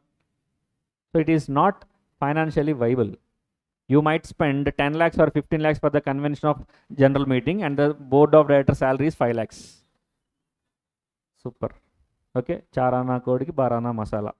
So for that reason, authority has been shifted from members to directors. Okay, so who has to fill the casual vacancy originally? Members. But who is filling? Board of directors. Listen a casual vacancy A casual vacancy arises when the office of a director becomes vacant before the expiry of the term due to reasons like it may be death, resignation, disqualification, incapacity, removal by tribunal, or any other unforeseen reasons. The reason may be anything. He is leaving early before completion of his original term and he was appointed by members in the general meeting. Then it is called as casual vacancy. And if any such vacancy is there, originally members has to fill, but members will delegate the authority to board. So 161.4 what is saying, if the officer or if the office of any director appointed by the company in general meeting is vacated before his term, the board of directors may appoint another person in his place. Applicable to only public companies. Director, if any private company voluntarily wish to apply these provisions and all, it is up to them. But what law is saying, Are Babu, we are applicable, this kind of strict mechanism applicable for only public companies. Okay, directors must be one who was originally appointed in a general meeting. Very simple, ma. One more point I forgot to discuss. If the original term of appointed director is 4 years, and this guy, after spending 1 year, he is leaving the company. That means how much leftover time is there? 3 years. So BOD can appoint a new person in the place of casual vacancy maximum for 3 years only, not for 4 years, 5 years and all. Okay. Tenure of new director. Yes, he will hold office only up to the date the original director would have held office if the vacancy had not occurred. వాడు వెళ్ళకపోయి ఉన్నట్టయితే last date ఎప్పుడు వచ్చిండేదో ఆ date. Okay. So AOA requirement, yes, appointment must be authorized by AOA. AOA is an example. A appointed for 5 years. After 2 years he is resigning. That means how much leftover time is there? 3 years. For that 3 years you may appoint a new person. Sir, I will appoint a new person, sir, for 4 years, sir. No. Leftover time is only 3 years, no. So for the remaining term only you have to appoint a new person. That is the point. Next, resident directors, star mark, very important, ma. Why? Because why it is so important means resident director is applicable for each and every company, irrespective of anything. OPC, small company, dormant company, or section 8 company, listed, unlisted, private, nothing doing. For each and every company, resident director rules are applicable. Sir, OPC mandatory minimum number of directors for OPC, how much? 1. That one person must be this person. Resident director. Sir, who is resident? Not less than 182 days. Not less than means 182 or more. Okay. So every company must have at least one director who has stayed in India for at least 182 days in the financial year. Applies to all companies including OPC also. This applies to all companies, private, public, listed, unlisted. Even a foreign national can be a resident. This is very important, ma. Many people will end up in a confusion saying that, okay, resident director means Indian director. No. We are talking about residential status, not about citizenship. So, if a foreigner is residing in India for a period of 300 days, obviously according to resident director norms, he will become resident director only, no? So we can appoint that foreigner also as a resident director. We can expect this kind of case-based scenario. The same rule they will implement as a case. Say for example, they will take a company name, ABC Limited is there. Andrew Flintoff, who is belong to UK origin, he is coming to India and he is staying in India from past 192 days. 192, not 182, 192 days. Now company's management is in opinion to appoint Andrew Flintoff as a resident director. Everybody will confidently say, oh, how you will appoint this foreigner as a resident director? It is not possible, not possible, not possible. We will confidently write. Okay, so what is the exact provision means? You can appoint a foreign national also in the position of resident director. What matters is residentialship. What does not matter is citizenship. So that is why I have included the point in a specific note. Listen, ma. Even a foreign national can be a resident director if they meet which requirement? Stay requirement. Okay. So new companies must comply with this is a different thing. Transitional provision not required. Why? Because Companies Act already is in implementation phase. 2013, 12 years has been passed. Okay. So it's a not necessary. Okay. Next one, women director. So what's so fascinating about women director for the examiner? I don't know. But one attempt after another attempt, he is continuously testing in a direct way or in an indirect way the provisions relating to women director. I don't know the exact reason. Okay. So for every listed company, having women director is mandatory. For unlisted public company, you have to check two thresholds. Paid up share capital 100 crore or more, turnover 300 crore or more. If unlisted public company satisfies any of the two conditions, again not a cumulative condition. If a company satisfies any of the two conditions, paid up share capital 100 crore or more, turnover 300 crore or more, then that company must be having one woman in their board. Sir, what positions are executive position, non-executive position, independent? It doesn't matter. What law is saying is you have to have one woman in your board, irrespective of the position. She may occupy executive position, non-executive position, independent position, MDA, that's all immaterial. Okay, that point also I have included. She can be executive, non-executive or independent. Okay, no specific qualifications is prescribing just if the person is being a woman, it is enough. Okay, మళ్ళీ ఆవిడకి ఇల్లు ఉందా లేదా ఆడపిల్లకి సొంత ఇల్లు ఉందా ఇవన్నీ ఇది ఇమ్మెటీరియల్ అనమాట. So no specific qualification beyond general director qualifications is required. Having no disqualification is itself qualification. Okay, so last but not least, so we will go to break. What is the break timing? అయిపోయిందా? ఇలాంటివి బాగా గుర్తుండే. So just after completion of SSD discussion, we will go to break. After that remaining portion, directors we can complete in this session in a comfortable way. And there is no goal or there is no hard and fast rule that we have to complete this directors concept today only. బస్తీ మే సవాల్ తొడగొట్టు చెప్తున్నా complete చేసేస్తాను నేను చెప్పట్లా, but complete అవ్వచ్చు. There are chances.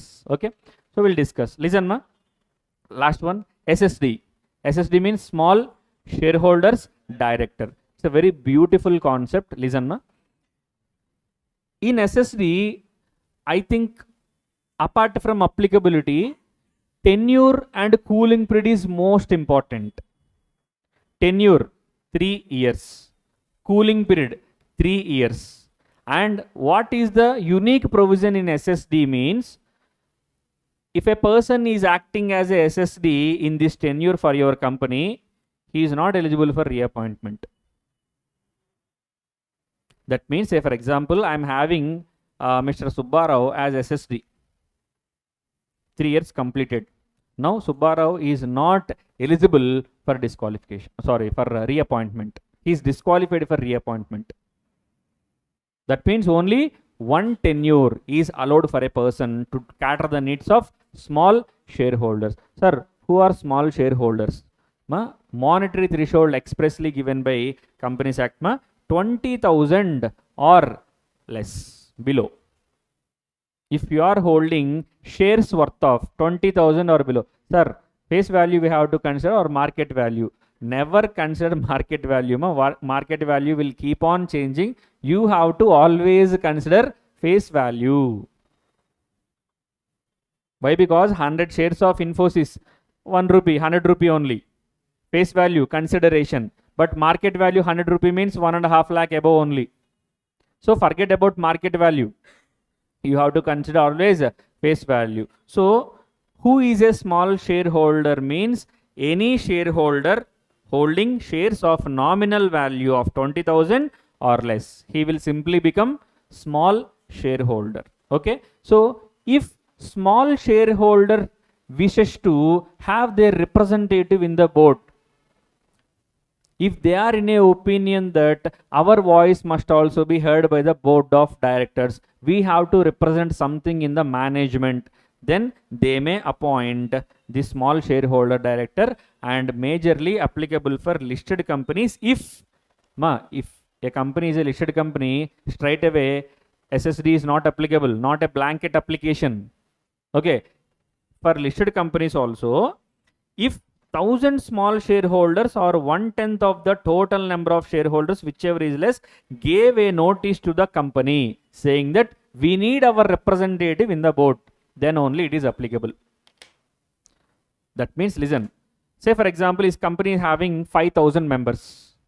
How many members? 5000 members. 10% of 5000, how much? 500. So 1000 or 500, whichever is less. Which is less? 500. If 500 or more shareholders came, small shareholders, not shareholders, small shareholders came to management of the company and gave a representation that we need a representative in the board, we wish to have our member in the board, then SSD appointment for that company is mandatory. Okay, listen ma, a person who is already acting as a small shareholders director in one company, he is allowed to accept SSD appointment in other company only 2 appointments only. That means, say for example, I'm acting as a small shareholder in X Limited and small shareholder director in Y Limited. I mean, I'm already acting as a SSD for 2 companies, X Limited, Y Limited. Now Z Limited shareholders also proposed my name to act as a SSD in their company also, not allowed. Maximum how many appointments? 2 appointments. How many appointments ma? 2 appointments. Max 2 appointments. Okay, and maximum tenure is 3 years. After 3 years, that person is not eligible for reappointment. In order to reappoint the same person as SSD, cooling period must be there. Cooling period lapse must be there. Cooling period how many years? Again 3 years. How many years? Again 3 years. Very important point. Okay, so who will appoint what is the application mechanism and all? Simple ma, small shareholders has to give a representation to the company by proposing the names and all, names of the small shareholder director and all, and they have to give their names also. Why? Because whether the shareholders giving the representation, do they really become small shareholders and all, company has to cross check. For that reason, they have to mention their name, address, number of shares held, folio number or DPID client. DPID means depository participant. Why? Because in demat account only everybody is holding shares. No, in demat account depository will hold the shares. 2 depositories is there in India, NSDL, CDSL.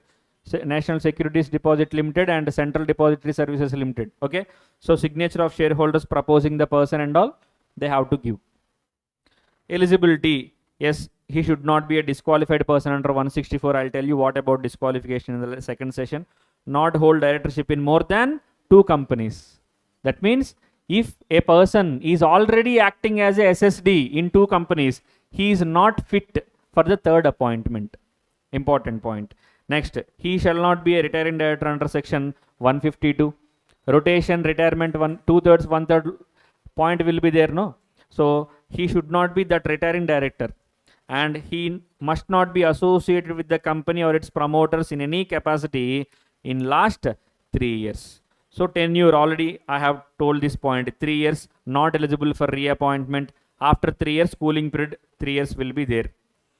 So this is total summary of the types of directors. Whatever the points I have given, I have discussed so far. Each and every summarized way I have given. Okay, so we will take a short break at this point of time. After that, 64th page, there is no such content in 46th page. How much for group 3 fees? Okay. Right.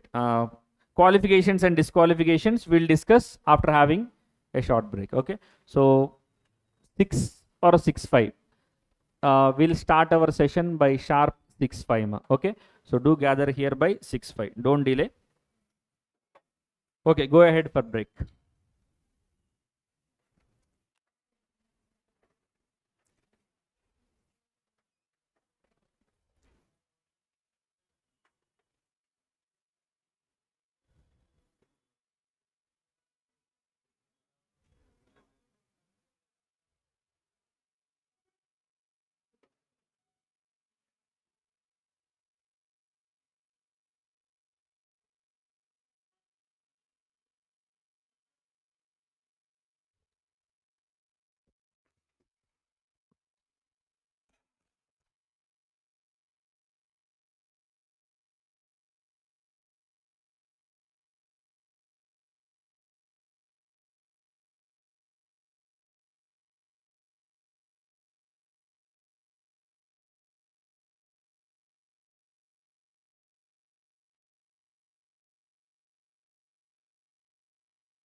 So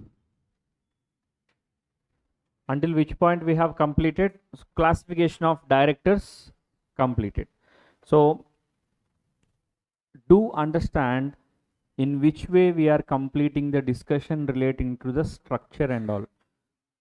First of all, directors and KMP chapter we have selected. Director definition. Okay, director's role and importance or significance, by whatever name you may call. Okay, after that, minimum number of directors and maximum number of directors, and what is the way to appoint more than 15 and all. And classification of directors. 12 types of directors we have discussed. Now we are entering into the crucial topic, which is relating to qualifications and disqualifications of directors. So in order to act as a director of a company, what are the required qualifications and what are the disqualifications? Honestly, there are no qualifications, only disqualifications. So if you are not having any disqualifications which are mentioned under section 164, you said to be qualified to act as a director of a private or a company, not a private or public and all. Okay, so with respect to disqualifications, 3 sections are very crucial. 164 subsection 1, 164 subsection 2 and 164 subsection 3. So when it comes to disqualifications, 164 subsection 1, 164 subsection 2, 164 subsection 3. Okay, sir, what's so important about these disqualifications? Why? Because there are no qualifications. That's why disqualifications are important. So you have to appreciate the difference between these sections first. What is 164.1, 164.2, 164.3? Very simple, ma. 164.1 talks about personal level disqualification. That means disqualifications applicable to a person. If those disqualifications are attracted to you, you will simply disqualified to act as a director of a company. Simple. Second point, company level disqualifications. That means disqualifications are attracting to the directors due to the default made by company. That is 164.2. Whereas 164.1 is personal level disqualifications. That means due to your conduct, due to your behavior, disqualifications are attracting to you.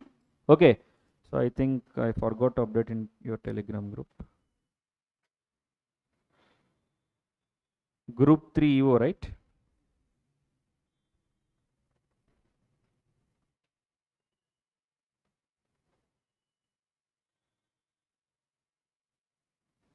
Okay, so we are discussing 164 subsection 1 talks about personal level disqualifications. That means 164 talks about your behavior, your conduct.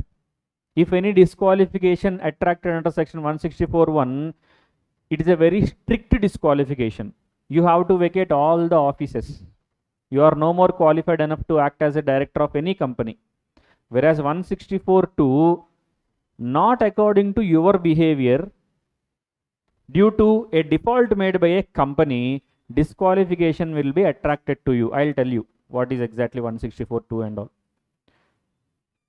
Okay, 164.3, additional restrictions or disqualifications communicated in AOA, Articles of Association.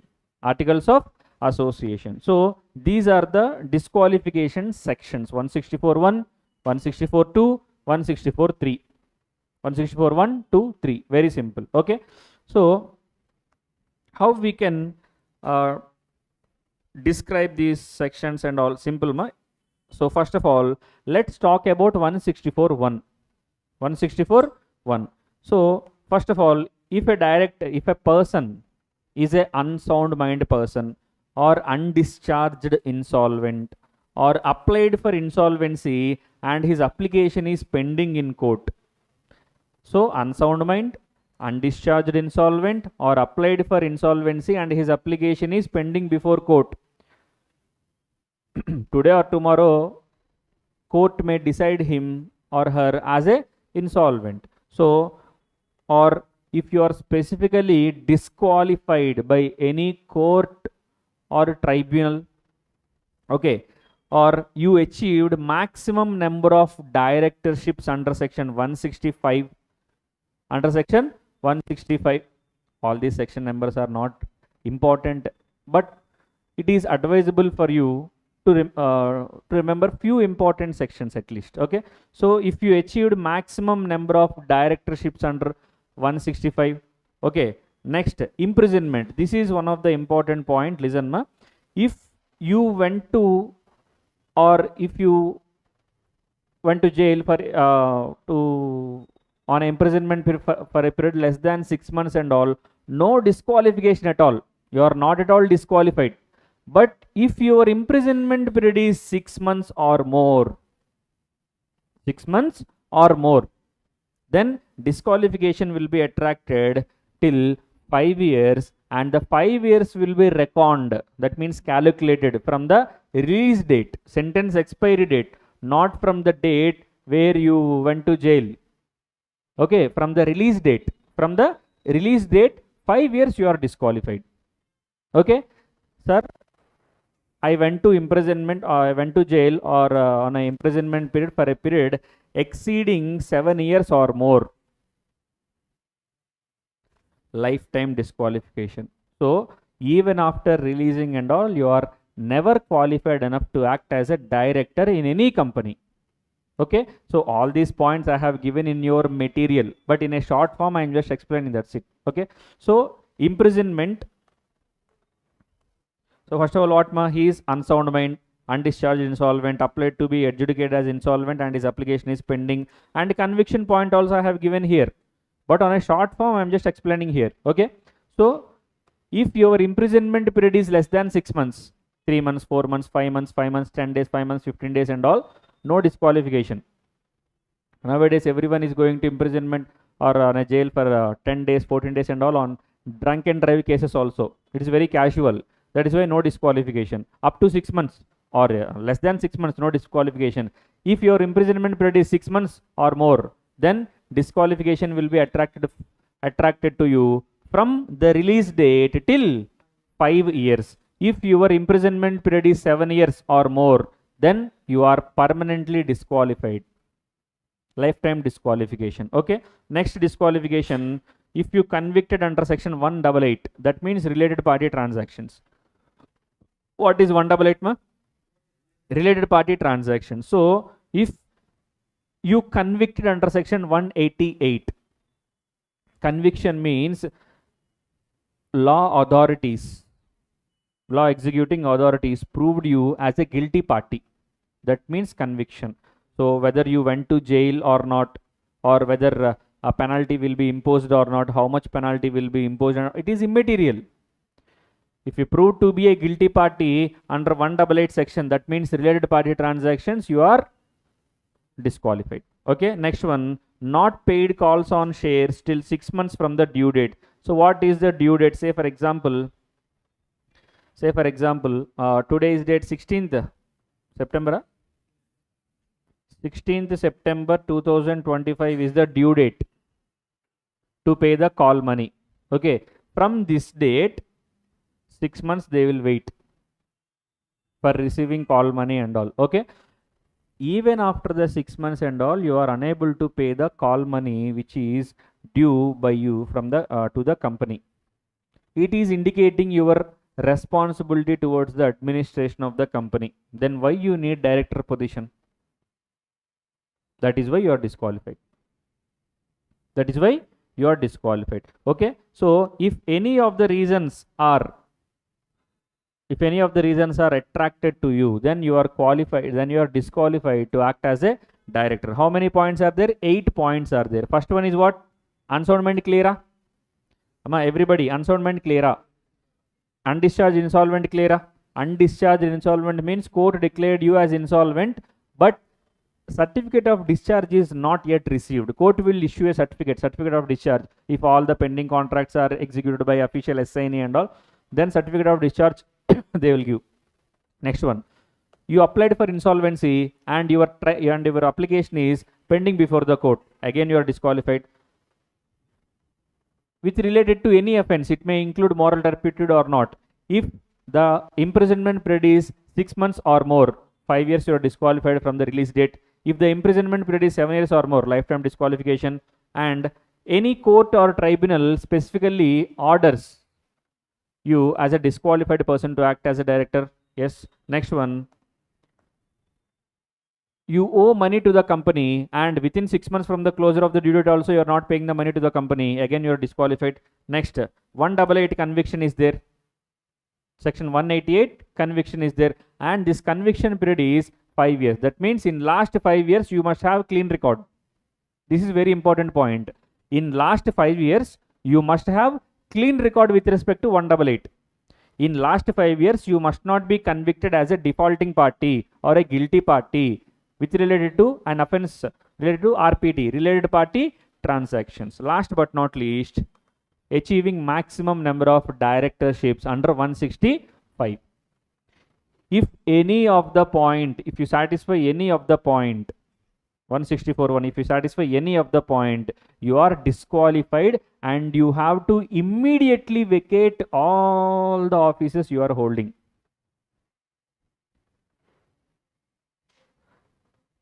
Somehow, I'm having an opinion that in upcoming examination, they may ask a question relating to this 6th point. Why? I too don't know. It's my gut feeling, that's it. Okay. So, why? Because if a director is not paying call money which is due by him to the company and from due date 6 months already elapsed, that means how irresponsible he was, how negligent he is in the during the regular administration of the company. Then he will ask like this. Say for example, he is acting as a director in 14 companies. 14. Is it allowed or not? Up to 20 companies he can act as a director. I'll tell you. 14 companies he is acting as a director. Listen ma. In 14 companies he is acting as a director. Out of these 14 companies, in one company he subscribed shares. Application money, allotment money he paid. Call money he did not paid. First call or second call or final call. It is immaterial. Call money he is not paying. 6 months elapsed. Now 164.1 disqualification will be easily attracted to this guy. Now he may ask a question like this. How many offices he has to vacate?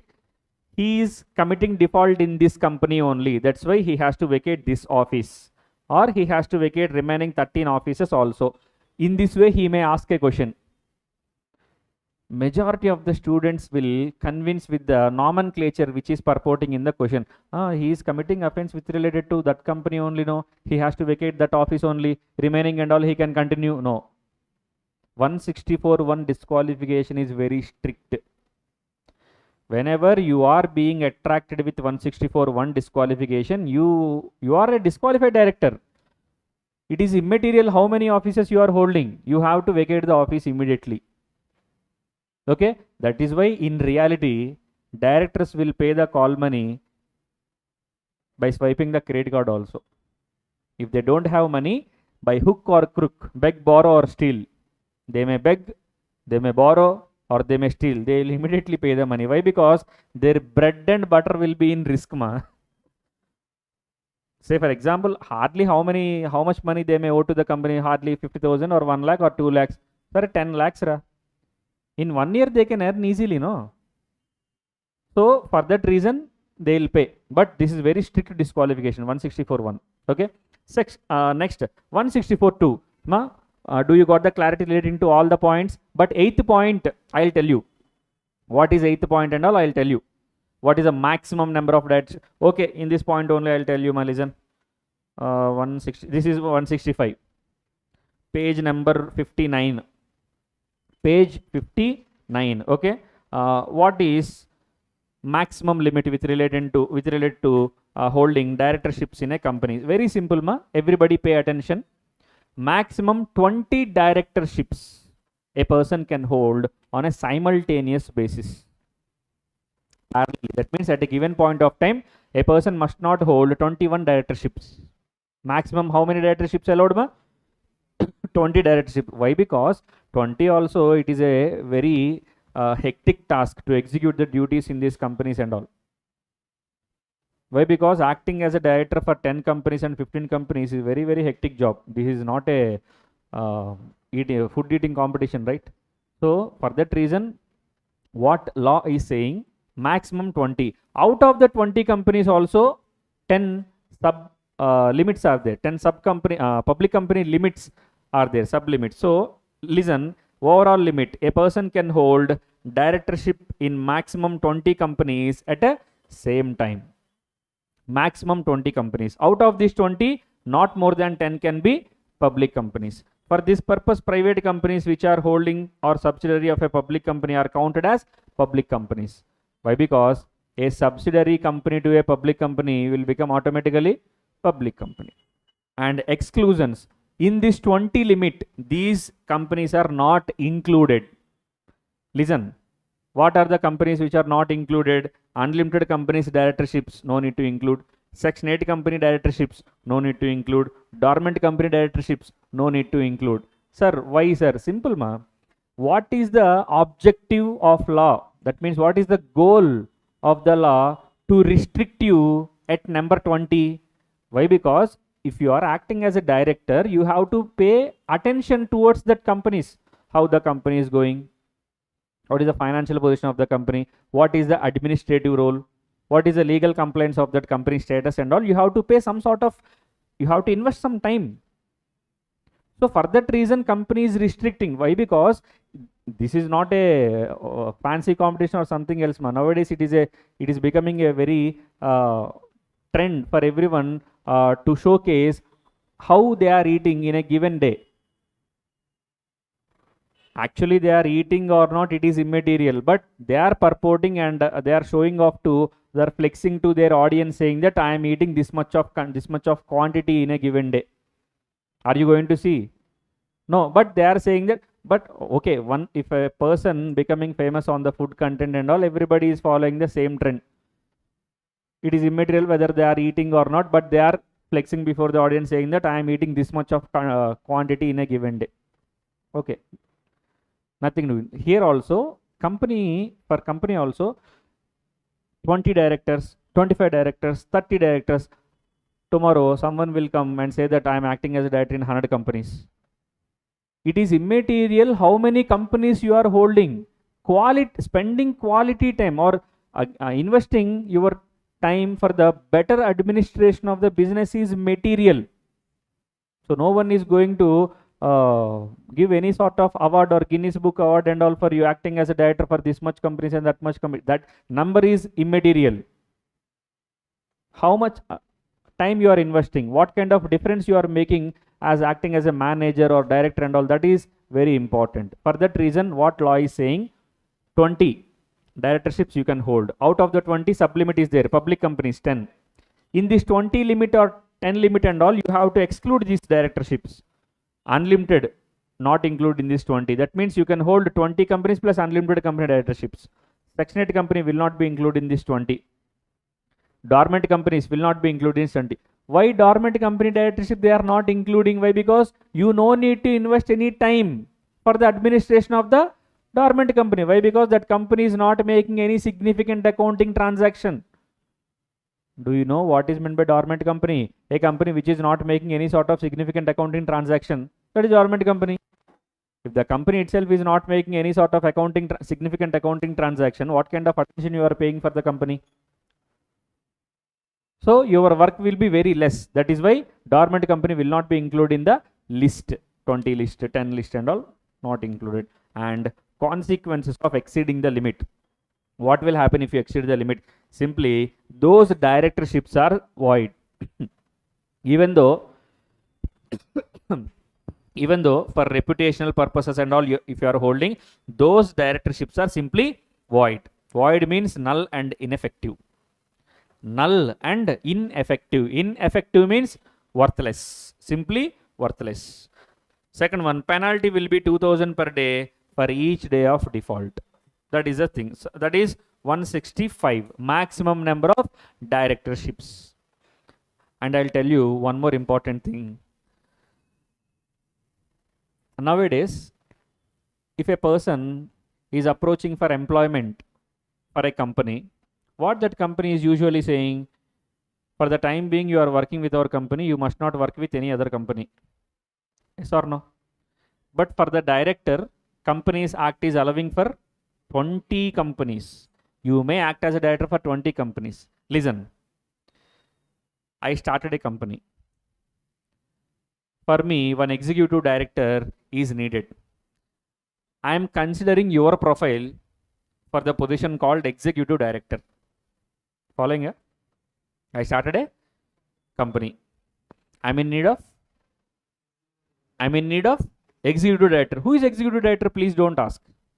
Executive director is a director who has to pay more attention and time towards the day-to-day affairs of my company. So I need a executive director. I am considering your profile only for appointment of executive director in my company. You are acting as executive director in my company and director in other 19 companies also. Other 19 companies also. How much time you will invest for the day-to-day affairs of my company? Hardly half an hour. Remaining journey you have to manage. Other decisions you have to manage. Hardly half an hour or 15 minutes or 1 hour you may spare for my company's growth. Is it sufficient? For which role I have recruited you? Executive director. You have to pay more attention towards the growth of my company. But how much time you are sparing? 15 minutes or 1 hour? Not at all enough. That is why I am paying handful amount of remuneration to you for your services. But I am in an opinion that you are not investing much time for the growth of my company. That is why, listen, I am in an opinion to place restrictions on my AOA. What my AOA is saying that if you are acting as a director in my company, you must not accept beyond 5 assignments or beyond 6 assignments or 7 assignments or 8 assignments like that. I wish to place internal restrictions. Internal restrictions. Companies Act is allowing you 20 assignments. That is a different thing. But I am restricting you to accept not to accept more than 5 assignments or 6 assignments or something like that. Is it allowed? Means yes, allowed. It is allowed. That is what 164 subsection 3 says. Additional disqualifications by AOA. Listen, what I have written here, 164.3. 164.1 is personal disqualifications. 164.2 is company level disqualifications. 164.3 is restrictions or additional disqualifications. Restrictions or additional disqualifications placed by company via AOA. Articles of Association. Now, I am acting, you are acting as a director in a company. That company's AOA is saying that you must not accept more than 5 assignments. Along with this assignment, that means 1 plus 5. How much? 6 assignments. If you are okay with such kind of provisions, accept the assignment and act as a director. If you are not okay with the provisions, simply reject the assignment. Simple. No one is forcing you, right? So for that reason, now what is the selfishness of the company? Is it a valid reason? Yes, they are paying handsome amount, handful of amount for you in the name of remuneration for your services, but you are not paying much attention towards the growth of the company. For that reason, they are imposing additional restrictions. What's wrong in it? For that reason, AOA 164.3 also allowed. Are we clear? So 164.1 says personal level disqualification. 164.3 says additional disqualifications purported by AOA of the company. Some people will be in opinion that how company will restrict. Companies Act only gave the permission to act as a director in 20 companies. AOA not having any sort of powers. No, AOA is having powers. Why? Because it is for the well-being of the company. It is for the good growth of the company. For that reason, AOA can put you put additional restrictions on you to not to accept more than some specified number of assignments. That is the thing. Okay, so are we clear? 164 1 clear. Personal level disqualifications due to your conduct, your behavior, unsound mindedness, insolvency and all, going to imprisonment for a period of more than 6 months or more, or 7 years or more. All these disqualifications are attracting to you only because of your behavior only, na? So 164 1. What is 164 3? Additional disqualifications included by companies A, O, A. Now we are going to discuss 164 2, company level disqualification. Listen, I have already told that call money, not paying call money for a period of 6 months and all, that is one probable question. Huh? If that question got missed, 164 2, this question will surely come. No one knows. This is all estimations only. Okay. Why I am saying is, these are some sort of sensitive areas where students will easily tend to confuse. If you slightly confuse the student, 101% students will tend to confuse a lot in these provisions. I'll tell you what 164 2 is. Meanwhile, before I'll discuss 164 2, do you got the clarity relating to 164 1 and 3? 8 points clear? My 8 points, 164 1, 8 points clear? Unsound mindedness and discharge insolvent to insolvency, imprisonment relating to less than 6 months, no disqualification, 6 months or more up to 7 years, 5 years disqualification, 7 years or more lifetime disqualification. Okay, if any court disqualifies you, you are disqualified, and you are holding shares and you are not paying call money, and from due date 6 months has been elapsed, you are disqualified, and court convicted you as a offender or a defaulting party or a guilty party related to offense related to 188 related party transactions. So last 5 years you must have clean record relating to 188. You must have what kind of record? Clean record. You must not be convicted under any offense relating to section 188. Last but not least, you should not achieve maximum number of directorships which is communicated under section 165. This is 164 1. 164 3, very simple. Additional disqualifications by AOA. I have already told this point. Example also I am giving here. Company limited the maximum number of directorships to 8. Valid. Okay. Now I am going to discuss 164 2. Pay attention. Listen carefully. 164 2 is somewhat unique provision. Why it is unique provision means it is beyond your common sense. I'll tell you what is 164 2, then you can decide accordingly. Listen. What is 164 2 is company level disqualification. I have already written here PD, personal disqualification, CLD, company level disqualification. That means in 164 2, the directors will be attracted with disqualifications due to the default made by company. Sir, what kind of default, sir? Company is failed to file the financial statements or annual returns with ROC for a continuous period of 3 years. This is first point. Or that means either you may commit this wrongful activity, or second wrongful activity is also there. Company failed to repay the deposits or interest due thereon, or debentures, or company failed to pay the declared dividend also. But dividend, when you will declare? When you are having profits, surplus. You declare the dividend, but you are unable to pay the dividend. Okay. For all this time, 1 year time frame they will give. They are not asking immediately. That means a default is subsisting upon the company and more than 1 year time frame has been elapsed from this default. That means, say for example, company declared dividend, but company did not disburse the money into the dividend. The company did not disburse the money to shareholders account, and more than 1 year has been passed. More than 1 year.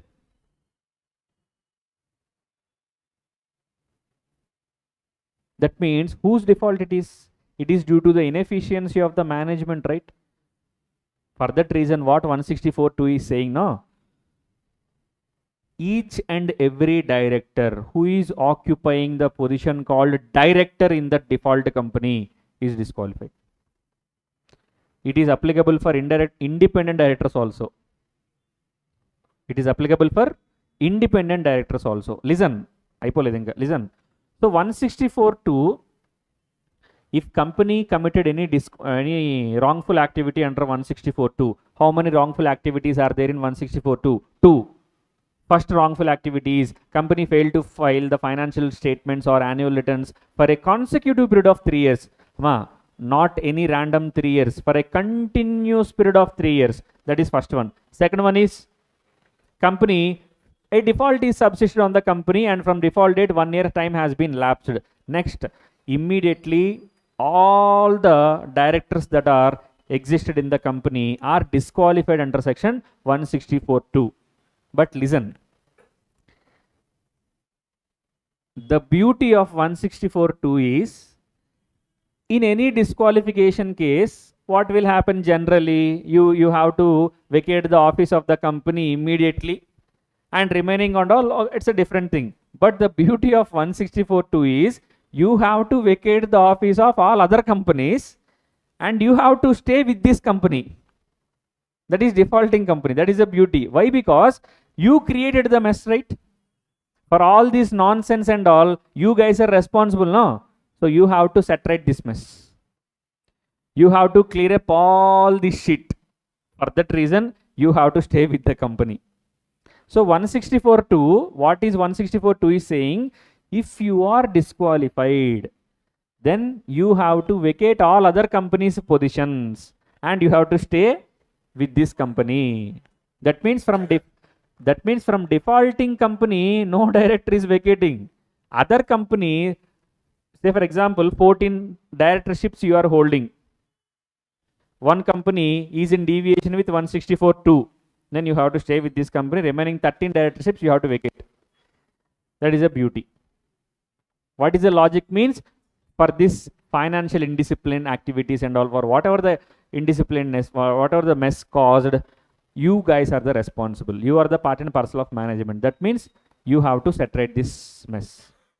And for 5 years you are disqualified. No appointments, no reappointments. Sir, I'll set right this mess, sir. Okay, we have made everything clear, sir.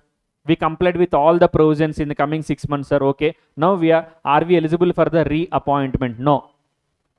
You are not eligible for reappointment, and you are not eligible for further appointments in other companies also for a period of 5 years. That is what 164.2 is saying. I have already told 164.1 is a stricter provision than 164.2. Why? Because in 164.1 you are not having any job. If you are attracted with any disqualification, you have to vacate all the offices, including the existing office. But 164.2 is somewhat providing one job to you. No need to vacate the defaulting company office, no. At least you have a job to do. So 164.2 is giving some sort of employment security to the director. You have to vacate all the remaining offices, and you have to stay with this company until the expiry of your original term will be completed. That is the point.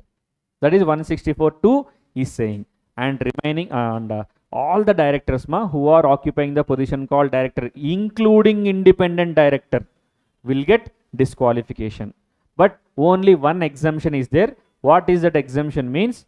If any newcomer is there, newcomer means a director who is appointed to the company in the last 6 months. In the last 6 months, if any newcomer is there, only exemption is available for that newcomer. Say for example, this person appointed to a company which is having defaulting under section 164.2, but this guy is not aware of the default and all. He's a newcomer. Is he responsible for the financial mess caused to the company? No, he's a newcomer. The old guys, the old people who are acting as directors, those guys are responsible. That is why you have to made those persons as accountable, and you are leaving this person, and you are leaving this person. Any fluctuations? Voice వినిపిస్తుందా? బానే ఉందా? Okay. So అదే on and of వస్తుందా?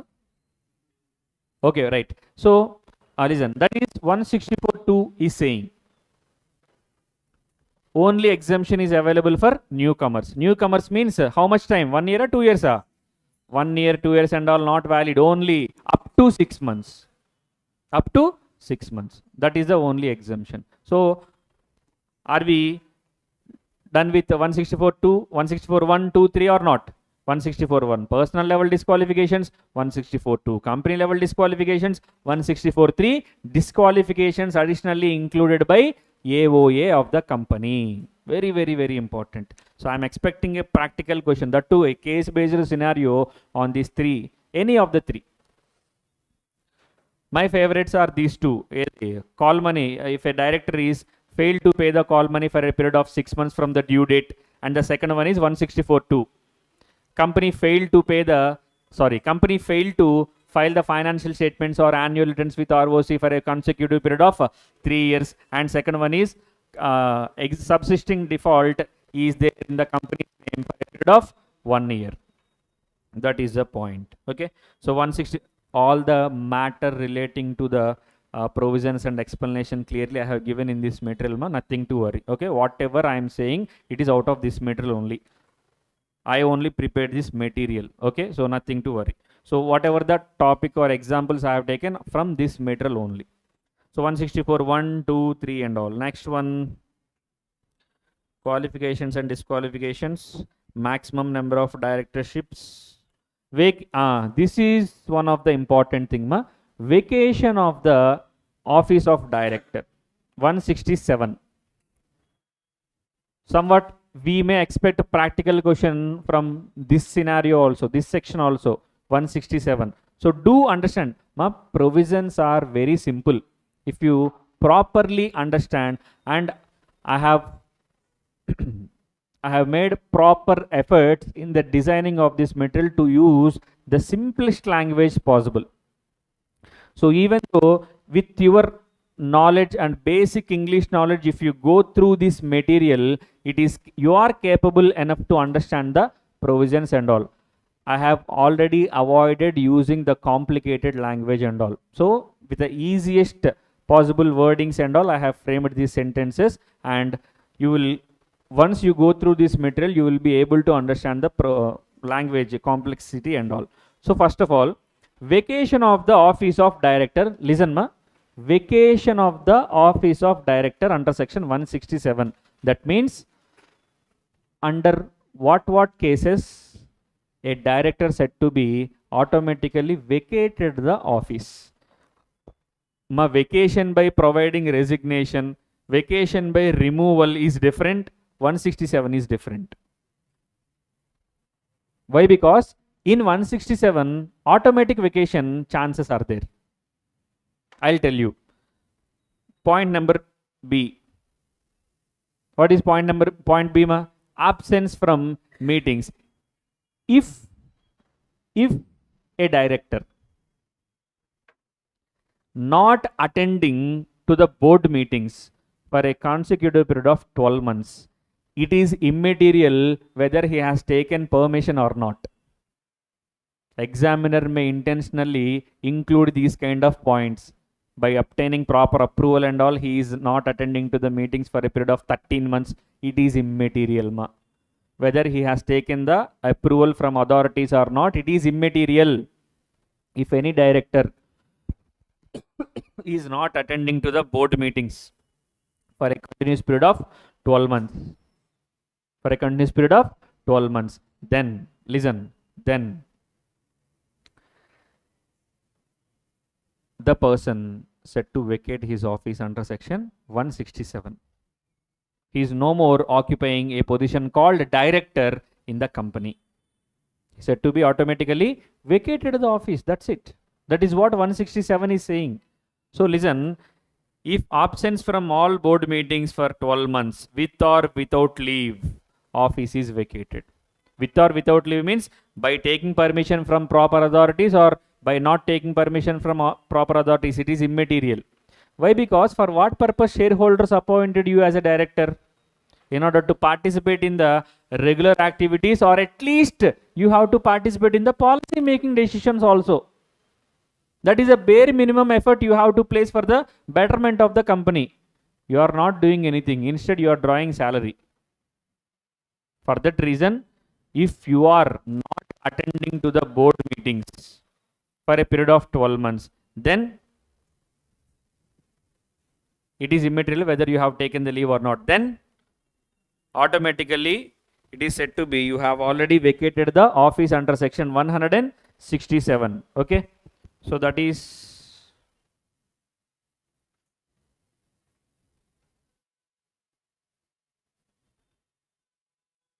okay, that is 167. Okay, next one, first one is what? My disqualification.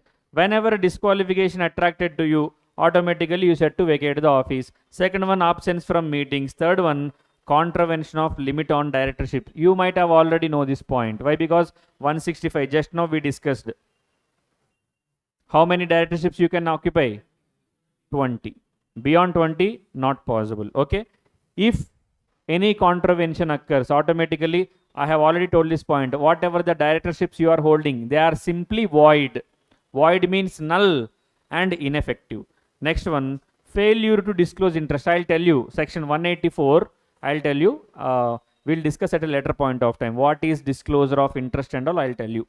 Next one, if a person is disqualified by court or tribunal, no need to wait. If a court expressed an orders saying that so and so person is disqualified to act as a director, no need to wait for the company's orders to vacate the office. You are automatically vacated under section 167. Okay, next one, removal. If removed as per the provisions of the act by members, what is the mechanism they need to follow? I'll tell you. Next one, non-residency. If he ceases to be a resident in India, if you are acting as a resident director in a company, what is the virtue of resident directorship? How many days? Not less than 182 days. That means 182 or more. You are acting as a resident director of a company and you are not satisfying the provision. That means in the previous year you are not staying in India for a period of 182 days. Then what will happen? Automatically your office is said to be vacated simply. That is what 167 is saying. Okay.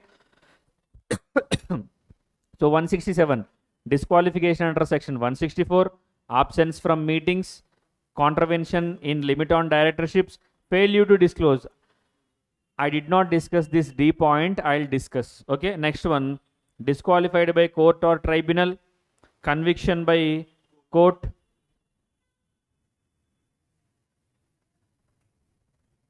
charging better kada.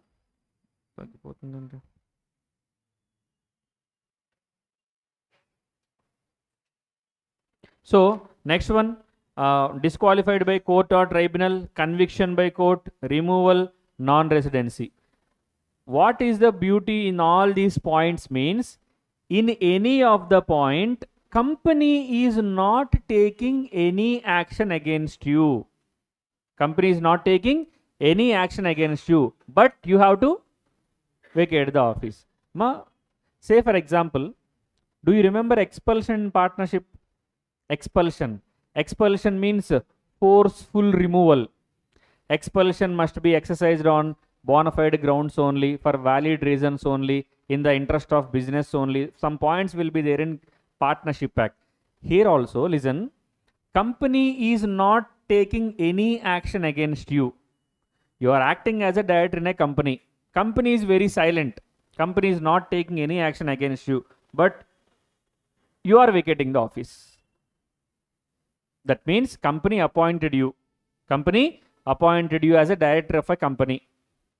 But company is acting as a silent party and instead you are vacating the office. Why? Because, listen, first one, whenever disqualification occurs, what are you expecting? Company is doing any felicitation to you? Bah, super disqualification you have attracted, we are removing you. You please vacate from office and all. No one is there to tell you all these things. Automatically you have to vacate the office on a silent basis. Next one, absence from meetings. Don't wait for the instructions from company. You have to vacate the office. Third one, contravention on limit of directorship. You have to vacate the office. Company is silent. You have to vacate the office. Failure to disclose, I'll tell you. Next one, disqualified by court. Say for example, you are acting as a director in 10 companies. 10. Allowed are 10? Allowed are 10? How many allowed? 20 allowed. Okay, you are acting as a director in 10 companies. You are acting as a director in 10 companies. Now listen. Nampalli court expressed an order saying that you are disqualified, you are unfit to act as a director. Okay, now tell me, 10 companies are silent. They are not communicating you anything. But as per law sense, you said to vacate the office in all the 10 companies. Sir, no company is communicated anything to me, sir. Shall I go to office on a regular basis? No. Don't wait for the orders or instructions or communication from the companies. Already your office has been vacated. That means 167 is a silent killer. Members are not removing you. Company is not removing you. Okay, even though company is not taking any action, maybe by virtue of your irregular behavior, maybe by virtue of your misconduct and all, your office is, you are vacating your office in directorships. That is the point. Okay, next one, DIN. We have to discuss about DIN. I'll tell you what is DIN and all. Disqualification 164, 1, 2, 3. Qualifications, no specific qualifications, only individuals are allowed. This point you very well know. Why? Because at the beginning of the session only I have already made it clear for all of you, saying that under section 234, who is qualified to act as a director? Person. That means individual. Okay, so DIN, they have to hold a valid DIN. Third one, resident director, they must stay in India for a period of at least 182 days. Fourth one, additional qualification for independent director. My independent director's concept completed or not completed? Completed. That means a person of integrity, not related to promoters, no pecuniary relationship with the company, not being an ex-employee for last 3 years and all. We have completed these points. So qualifications not that much important and relevant. Disqualifications are relevant. Why? Because having no disqualification is itself a qualification. So how many disqualifications we have completed? 3. 164, 1, personal level disqualifications. 164, 2, company level disqualifications. 164, 3, additional disqualifications purported by AOA. Along with this disqualification, we have already covered 165 and 167. 165 talks about maximum limit on holding directorships in a company. 167 talks about vacation of office of director. Okay. So that is the point. 164, 165 and 167. And DIN, I will tell you. Before DIN, we can complete any point. No. We have to complete DIN. After that, we can complete appointment, reappointment, rotation and all. Okay. So about DIN, one simple thing is there. This is the topic about DIN. Simple. There are 2 ways to obtain DIN. One, SPICE plus form. SPICE means simplified pro forma for incorporation of companies in electronically or electronic way. So SPICE plus. SPIC should be in capital letters. E should be small letter. SPICE plus form.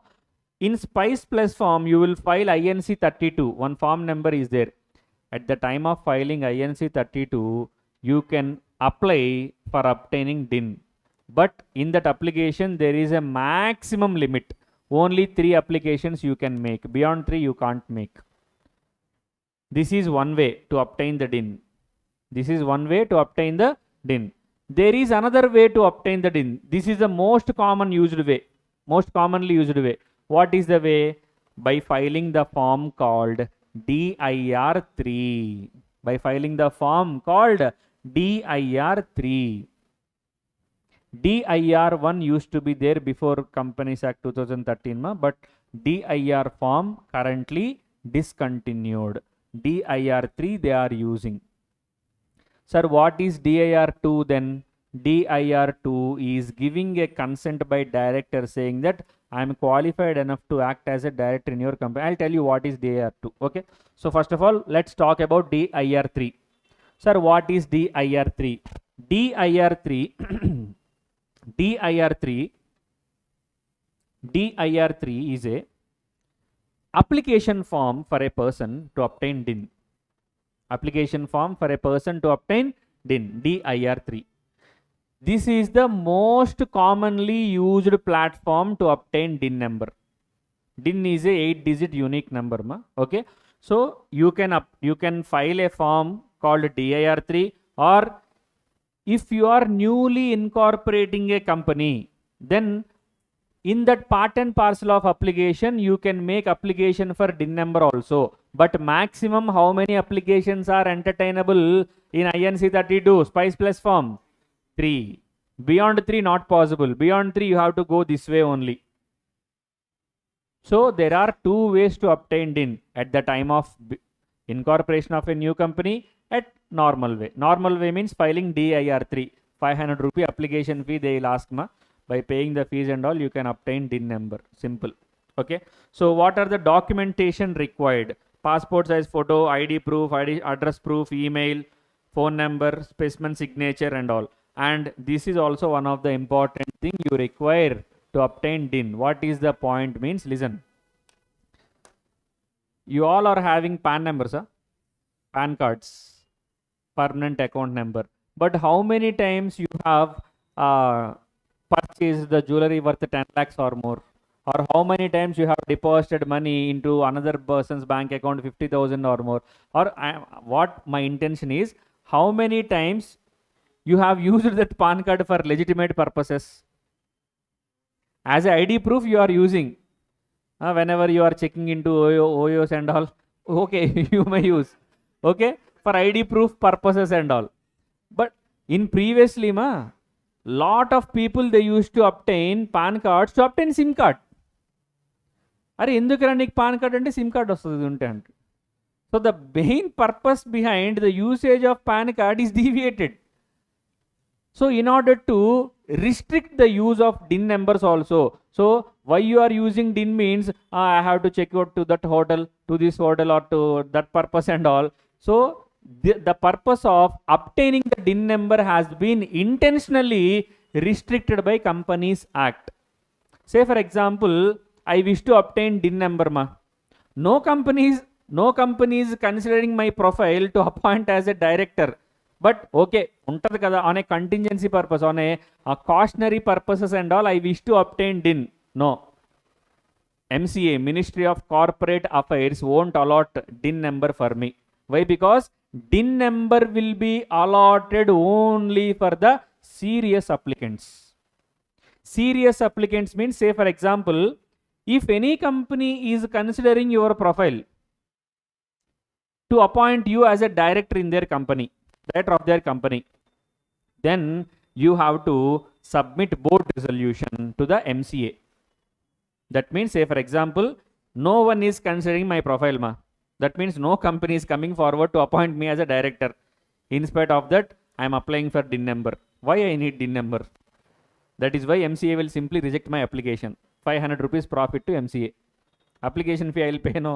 So no DIN number allotment will be done on a casual basis. You have to submit the supporting documents. Sir, what is the supporting document? Sir, one company is considering my profile to appoint as a director in their company, sir. Show me the board resolution. Show me what? Board resolution. They are considering, you told that they are considering your profile, right? Show me the board resolution. They will pass a board resolution, right? So show me the board resolution. So this is the important point. So documentation of DIN number along with ID proof, address proof, passport size photo, signature, phone number, mail ID and all, you have to mandatorily attach this one. Board resolution proposing him to appoint as a director. You have to attach this form. That is why many people in practice, what they will do, if any of their friends and all relatives are starting a company, in that bunch, in that INC 32, they will add their names also in order to obtain DIN number. Why? Because in INC 32 gateway, they are not asking you this board resolution. Why? Because you are starting a new company, no? So for the first directors and all, okay, MCA will think that, okay, they may considering you as a first directors and all. For that purpose, you are making application by thinking in an innocent way. They will simply allot a DIN number. That is why limit has been restricted up to maximum 3. If limit is not restricted to 3 and all, everybody will casually open new suitcase companies. At that time, they will file all applications to obtain DIN unnecessarily. So if you are filing application under DIR 3 to obtain DIN number, it must be properly supported by the documentation called board resolution, which is passed in the board meeting, saying that they are considering your profile seriously for the position called director in their company. In this way, we can filter serious applicants and casual applicants. If all the documents has been properly attached, then 2 more digital signatures you have to make. One digital signature from CA or CMA or CS in practice, saying that each and every document is qualified enough. And second one is applicant. That means you have to sign digitally the application. And you have to upload the form by paying the fee 500 in MCA portal along with fee, currently 500. MCA will process the application and will allot you unique 8-digit DIN. It is valid for lifetime. Simple. Are we clear? So do you really understand how to obtain DIN? There are 3 ways to obtain the DIN. How many ways? 3 ways to obtain the DIN. 3 yeah? How many ways there are to obtain the DIN? Only 2 ways, ma. What you are listening? Only 2 ways, ma. One is SPICE plus form, INC 32. Another is DIR 3. Only 2 ways. Are you allotting DIN to anybody? Okay, so only MCA has the authority to give DIN numbers. Only 2 ways to obtain the DIN. One, INC 32 at the time of incorporating a new companies. In that way, only 3 applications are entertainable. In regular format. In regular format, many people are using regular format, but there is a mechanism to filter casual applicants and serious applicants in DIR 3. Why? Because in order to obtain DIN number, you have to, that means your application must be attached by a supporting document called board resolution. That means at least one company must consider your profile on a serious basis for the position called director in their company. Then only they will allot you DIN. Okay, so that is the point. Next one, surrendering DIN. This is all not required, but I have already included in this on an academic interest basis. So listen, ma, when you are going to surrender the DIN number, first one, say for example, one company is seriously considering your profile, no, for the position called director, but members rejected you. దేవుడు వరమిచ్చిన పూజారి కరుణించలేదు అంటారు కదా, అలా directors are seriously considering your profile and you have seriously obtained the DIN number from MCA, but members rejected your profile. That means members didn't pass the ordinary resolution for your appointment. Then what is the use of DIN number? You can surrender it. Ma, these are not mandatory grounds. These are the grounds. Okay, say for example, okay, ma, you obtained DIN number. Somehow bad luck, members rejected your profile.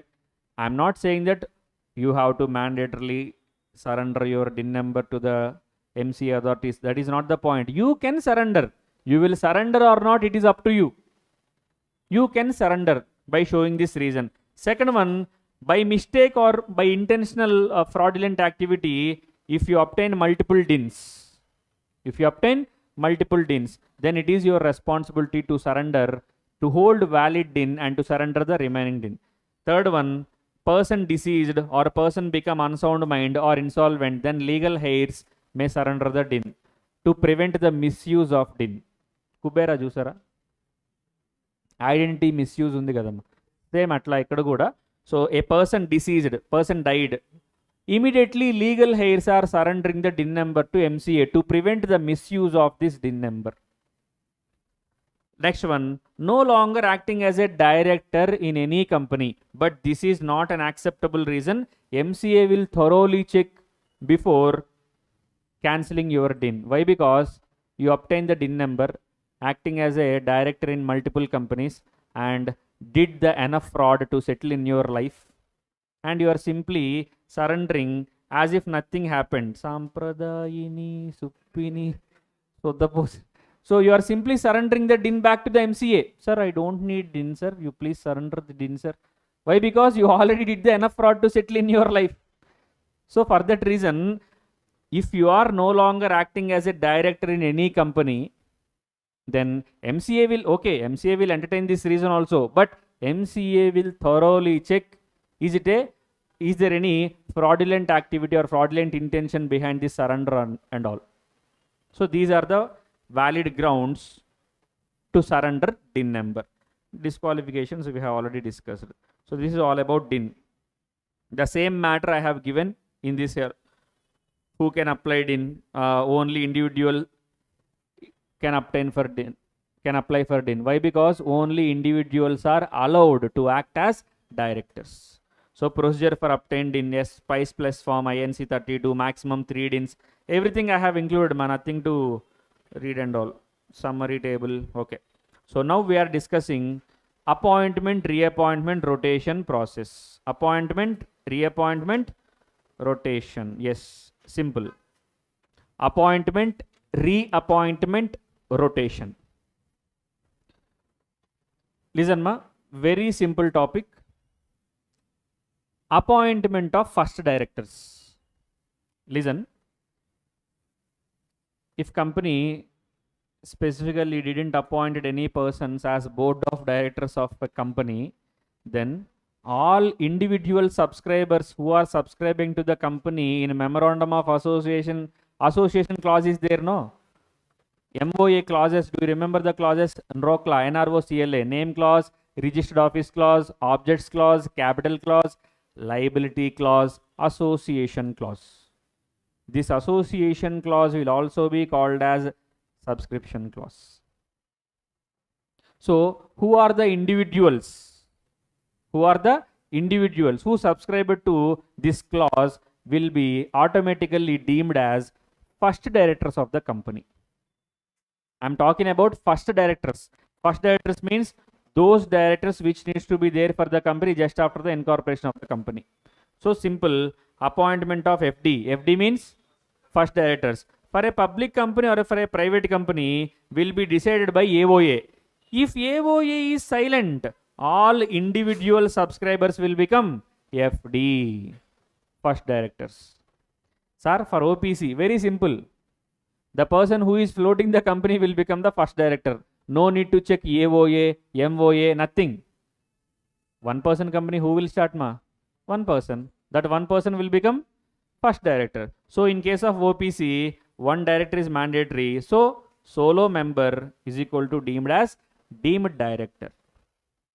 So tell me, what is the process of appointing first directors in a company means? OPC very easy, sir. If a director is specifically appointing for OPC, okay, first director appointment is done.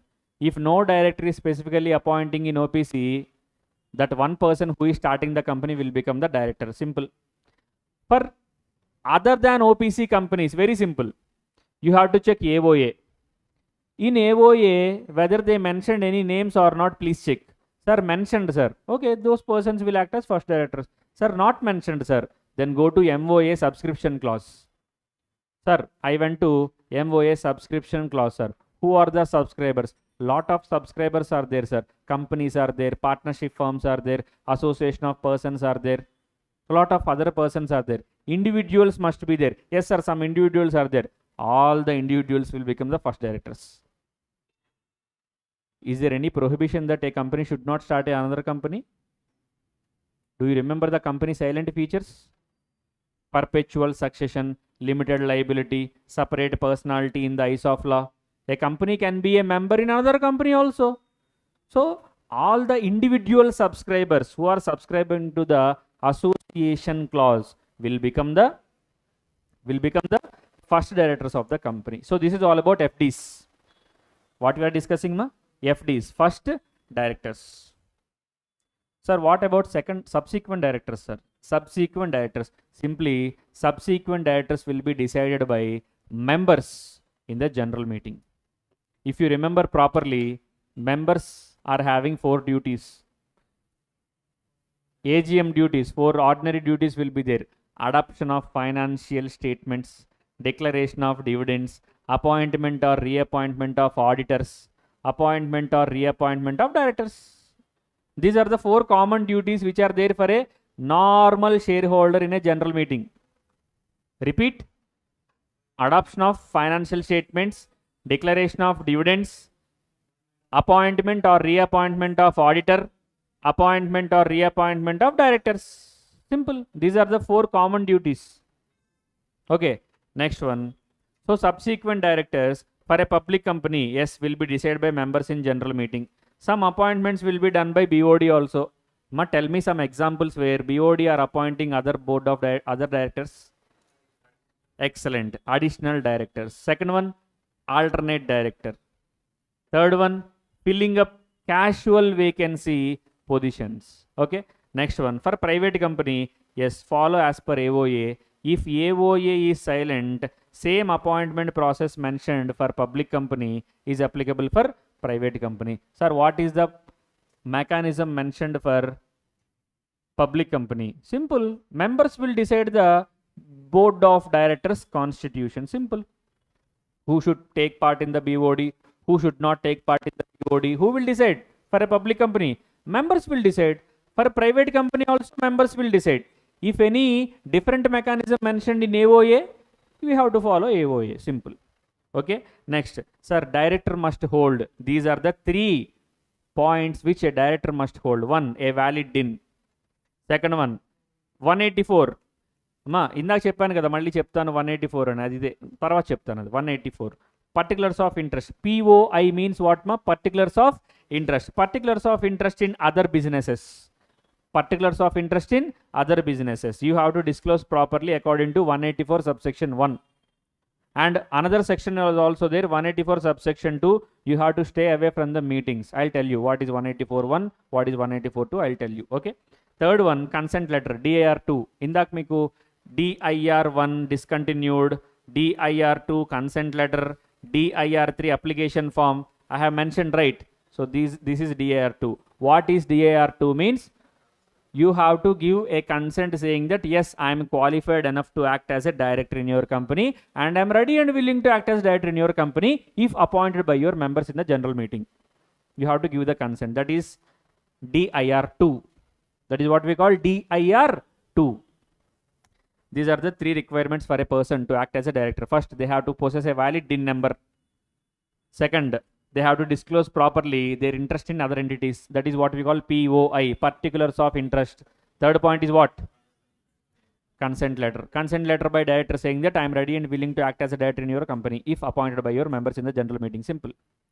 Next, after that, company should file DIR12 to MCA within 30 days. After appointment is made, this DIR12 is very, very important. Why? Because if any change occurred in your board due to any reason, death, resignation, removal, unsound mind, whatever the reason may be, DIR12 company has to file to ROC saying that some sort of change occurred to my BOD. Somebody appointed, somebody removed, somebody disqualified, somebody died. Whatever the change happened with your composition of BOD, you have to intimate to ROC by filing form called DIR12 within 30 days. MCQ wise very important. Form number they may ask. What is the form number? DIR12. Time limit they may ask. How many days? 30 days. Okay. So that is the point. So this is about appointment. This is about what? Appointment. Tell me, first directors will be appointed by whom? First directors. I'm asking about first directors appointed by whom? First directors will be decided by AOA. If AOA is silent, all the individual subscribers to MOA will become directors. Subsequent directors will be decided by members. Very simple. For a private company, if any different mechanism is mentioned by AOA, you have to follow that. Otherwise, you have to follow public company mechanism only. What is public company mechanism? Members will decide. What is public company mechanism? Members will decide. Simple. Nothing other than that. And what are the qualifications of a director? Already disqualifications we considered. Qualifications mean they have to possess a valid DIN number. They have to show the particulars of interest as per section 184. Third one, DAR2, they have to give the consent, saying that I am qualified enough. I am not having any disqualifications. If your members appointed me as a director, I am ready and willing to act as a director in your company. That is consent letter. So with this, we have completed appointment of directors. Appointment. Now we are going to discuss rotation. Very, very, very simple topic. This is the easiest topic in entire directors. Why? Because in order to calculate rotational directors RD, you have to exclude these guys. Who are these guys? IDs. Tell me ID means independent director. ND, nominee, super, nominee director. Next, SSD, small shareholders director. Next one, additional director, alternate director. Why you are excluding additional and alternate director? Tell me reason. These directors are not appointed by members in general meeting. These directors are appointed by board of directors in their board meeting. For that reason, you should not consider these fellows from rotation mechanism. And I have already told this point in first session itself. What is the point? MDs and WTDs will also be included in the pool unless their appointment exempts.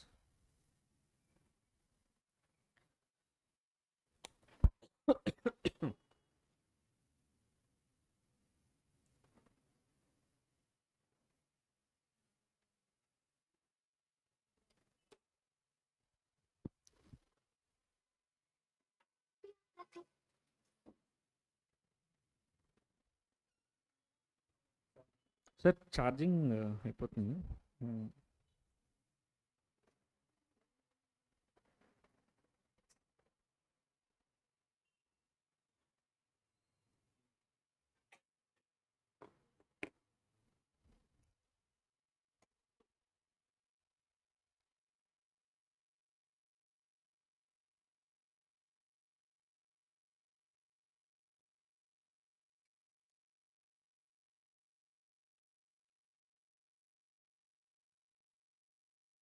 Okay. I'm charging పెట్టగానే పోయింది. Okay, right. So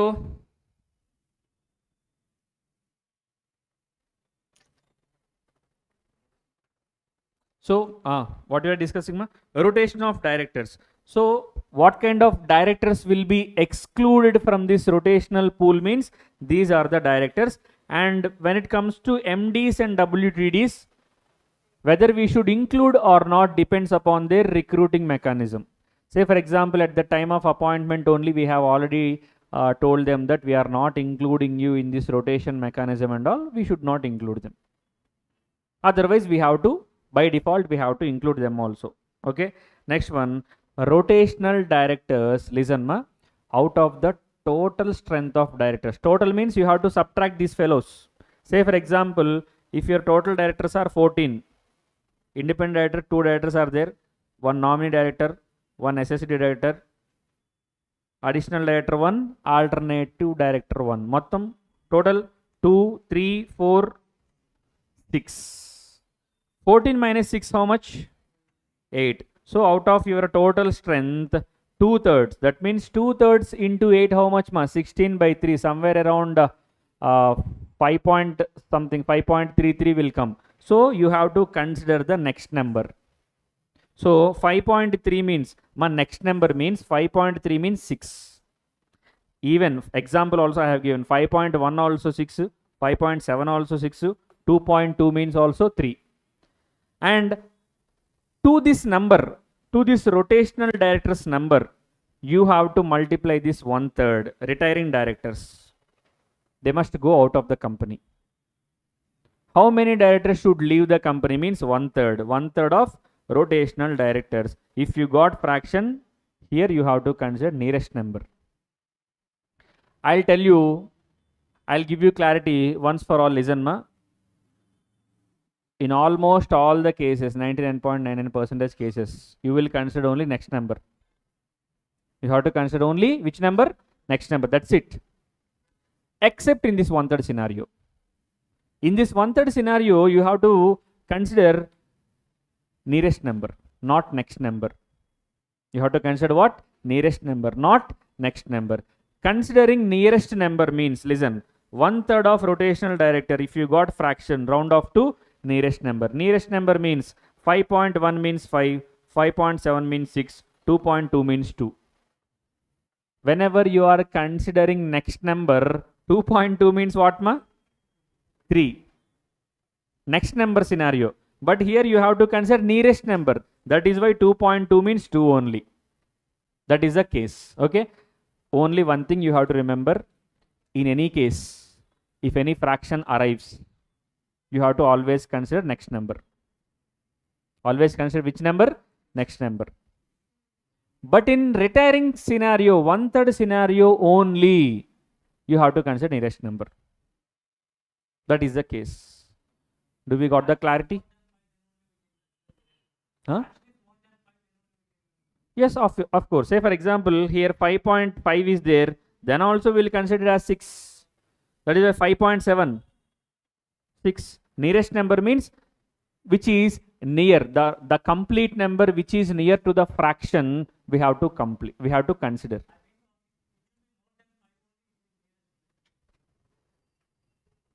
Example 5.4 5 only, 5.4 5 only, 5.5 6, 5.6 6. Say for example 1.2 1, 1.62, that is the case. Okay, so this is all about rotation and retirement. How many directors must be rotational directors, ma? Tell me.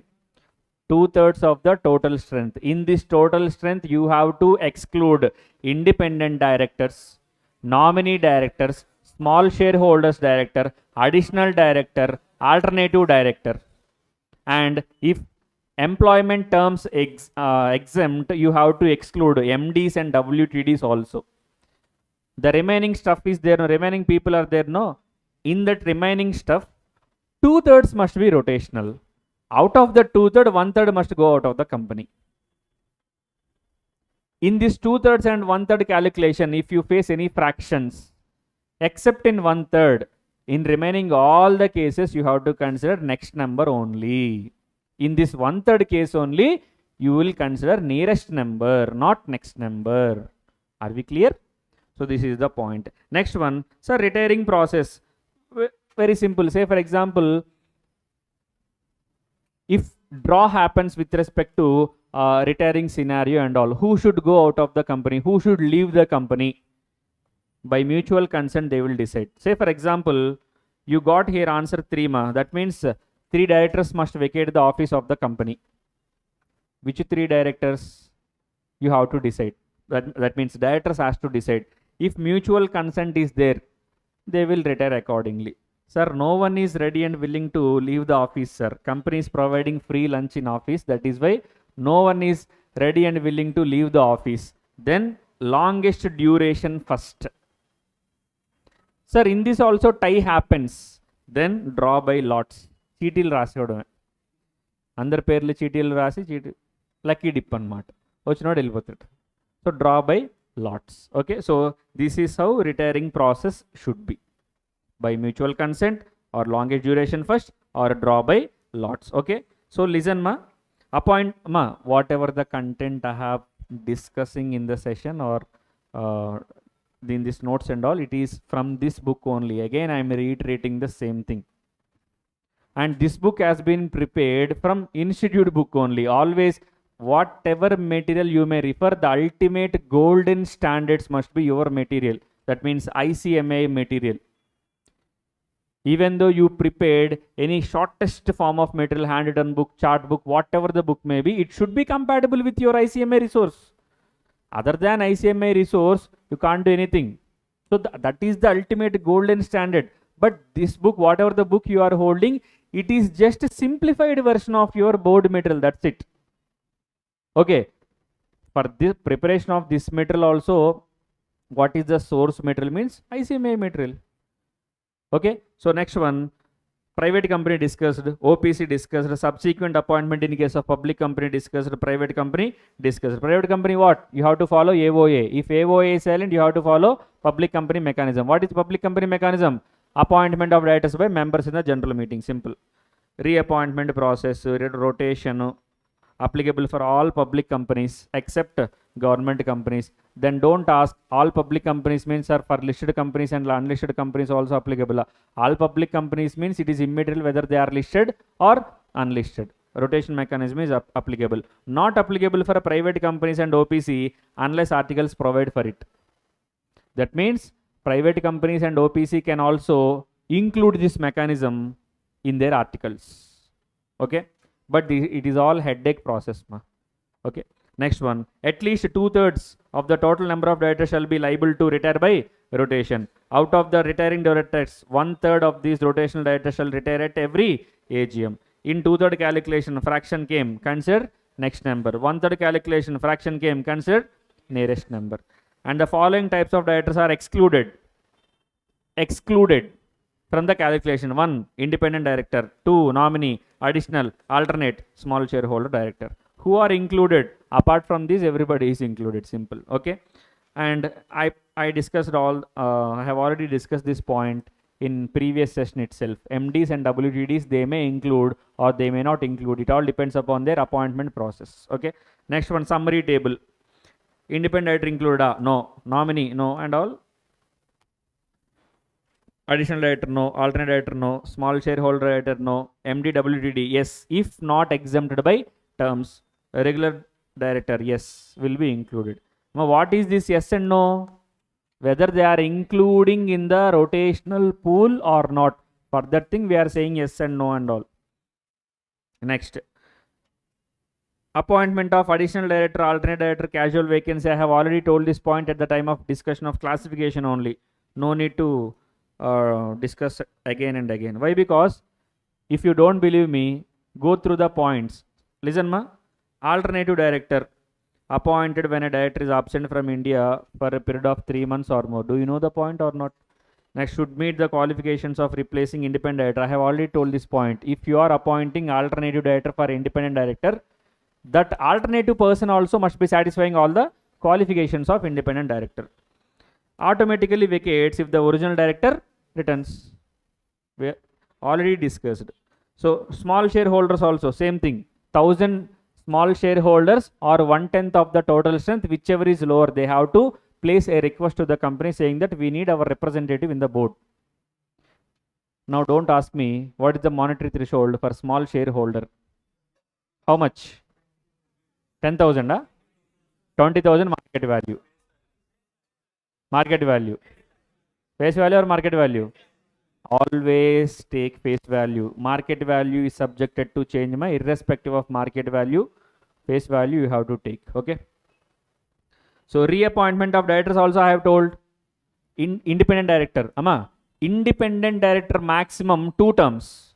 That too, for first term OR is sufficient. For second term SR is sufficient. SR is required. And after 2 terms, cooling period will be applicable. Okay. So 3 years cooling period.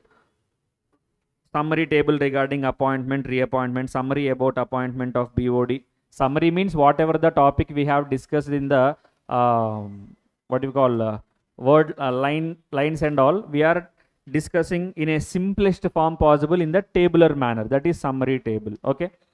Next one, resignation and removal. One part is for resignation, another part is for removal. Okay. I'll tell you what is resignation and removal. Very simple, ma. After that, remuneration we have to discuss. Resignation, removal, remuneration, powers and duties. Okay. Reappointment avaleda? Ekkada page number somehow we missed. 63, 61, 62, 63. So reappointment. Okay, automatic reappointment. Listen, very simple. Reappointment of retiring directors in a public company. Just now we discussed about the duties of shareholders in AGM, 4 duties. Out of that, one of the duties is appointment or reappointment of directors. So listen carefully.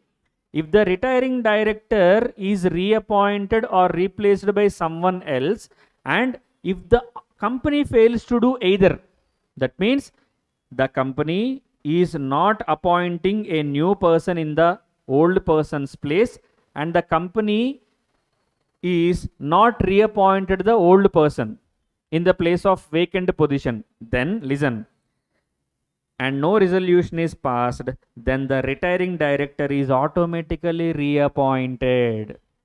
Unless, that means he is not qualified, he has given written unwillingness, a resolution for reappointment was rejected, a place was not filled due to deliberate decision. Deliberate decision means intentional decision. The point is very simple, very, very simple. Say for example, 2/3 done, 1/3 done, everything is done. Ultimately, it has to remove 3 directors from the board. Okay, 3 directors removed. Draw by lots or mutual consent or longest duration first and all, 3 done. Very good. Now listen carefully.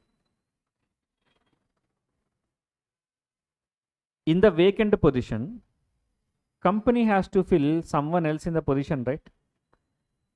Those vacancies are not filled by the company. That means not filled by the members. Point number 1. That means no one is occupying the vacant positions. And second one, company didn't reappointed these removed persons also specifically say that, okay, you can come and act as a directors for the upcoming tenure also. Company did not appointed these persons also. Then check these 4 conditions. First condition, whether they are qualified or disqualified. Check the point. If they are disqualified, forget about them. Sir, no sir, they are qualified. First point. Second point, did they give any unwillingness in the form of written form saying that we are no longer interested or I am no longer interested to act as a director in the company?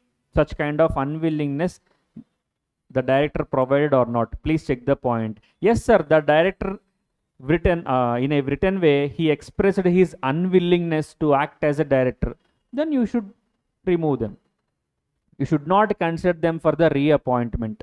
You should ignore them. Why? Because intentionally he is saying that I am no longer interested to act as a director in your company. You have to ignore them.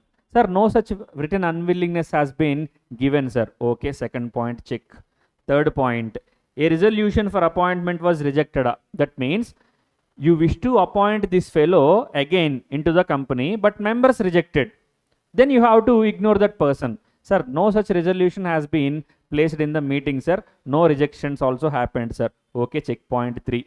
Fourth checkpoint, the place was not filled due to deliberate decision. That means for this person only, you intentionally opened that position. You didn't appoint any new person into the position. That means you intentionally, deliberate means intentional. Deliberate means what? Intentional. Kavalane. Okay, so intentionally you kept the position as a vacant one in order to appoint this person. If all the 4 points are satisfied, then the outgoing director who is retired will again come to the company. That means reappointment of retiring directors.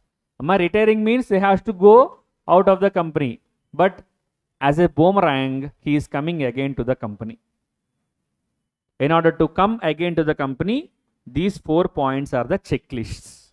Reappointment of retiring directors. Okay, so that is a point. Rotation we discussed 2/3 and 1/3 done. Okay, next one, what we need to discuss? Yes, resignation and removal.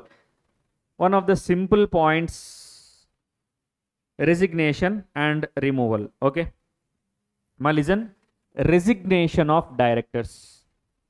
Resignation means you have to immediately remember 2 points, DIR 11 and DIR 12. What are the 2 points you have to remember in resignation? DIR 11 and DIR 12. DIR 12, I have already told previously, saying that whenever a change happened in the constitution of the board of directors of your company, you have to immediately let your husband know.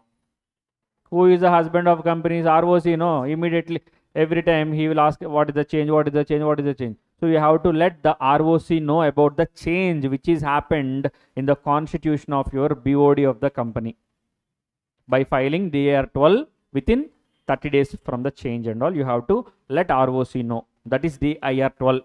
Ma resignation means one person is going out of the company. Yeah? One member, one director is going out of the company. Yeah?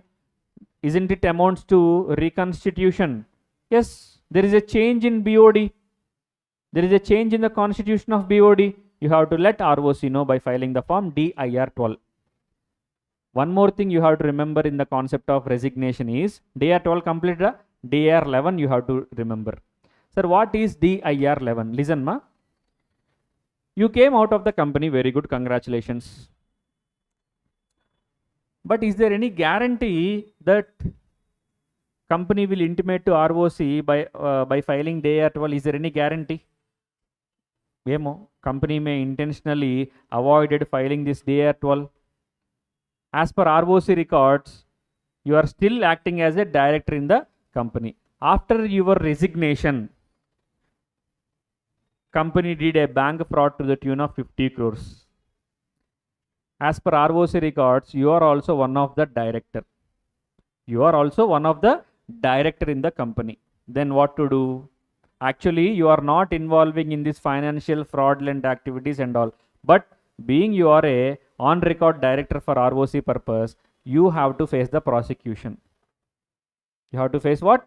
Prosecution. For that reason, in order to avoid future further legal repercussions and all, it is advisable for your health and wealth to intimate ROC saying that, Are Babu, I came out of the company.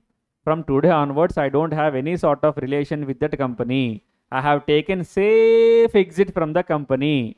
You have to intimate. That is DIR 11. That is DIR 11.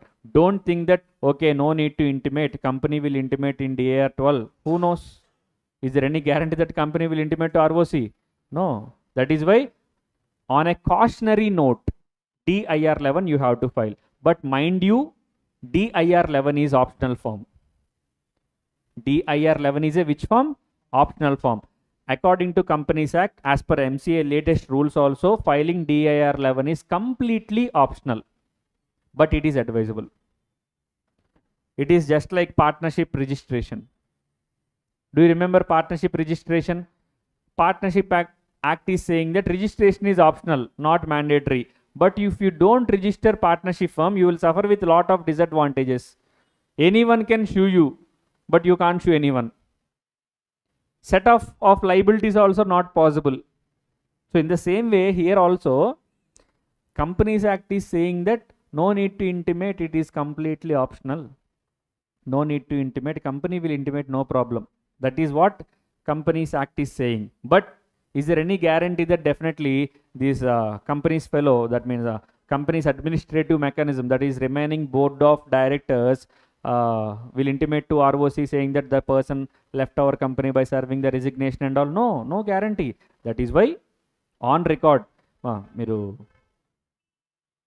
Magadheera సినిమాలో villain గుర్తుండే ఉంటాడు కదమ్మా మీకు, నాకు దక్కంది ఆవిడకి దక్కకూడదు. ఇప్పుడు నువ్వు వెళ్ళిపోయావరా బయటికి, by simply serving a resignation, you left the company. But board of directors want to take a sweet revenge on you. That's why they intentionally did a financial fraud to the tune of some significant amount, 40 or 50 crore. You may ask, sir, వాళ్ళు కూడా book అవుతారు కదా sir? వాళ్ళ intention అది కదా, నువ్వు book అవ్వాలి, అది వాళ్ళ ఇంటెన్షన్. వాళ్ళు బుక్ అయినా పర్లేదు, నువ్వు కూడా బుక్ అవ్వాలి. So reality you can't expect మా. సో అన్నట్టు నువ్వు అడవిలో వెళ్తున్నావు, సింహం ఎదురొచ్చింది, నువ్వు సింహాన్ని తినట్లేదు కదా అని చెప్పి సింహం నిన్ను తినకూడదని ఎక్స్పెక్ట్ చేయడం అమాయకత్వం. నువ్వు సింహాన్ని తినలేవు కాబట్టి తినట్లేదు, లేదంటే దాన్ని కూడా tandoori lion 555, majestic lion, boneless lion, chala chestavu. Okay, so just because you are acting in a good way, don't expect that other people also should act towards me in a good way and all. Society is not like that. So for that reason, okay, company will intimate to ROC by filing DAR 12 within 30 days and all, but is there any guarantee that company will do so? That is why it is advisable for you to file DIR 11 at the time of resignation, saying that, my dear ROC, I came out of the company, and from so and so date onwards, from the resignation date onwards, so I don't have any sort of relation with the company and all. It is your responsibility to intimate. But what Companies Act is saying, DIR 11 is completely optional.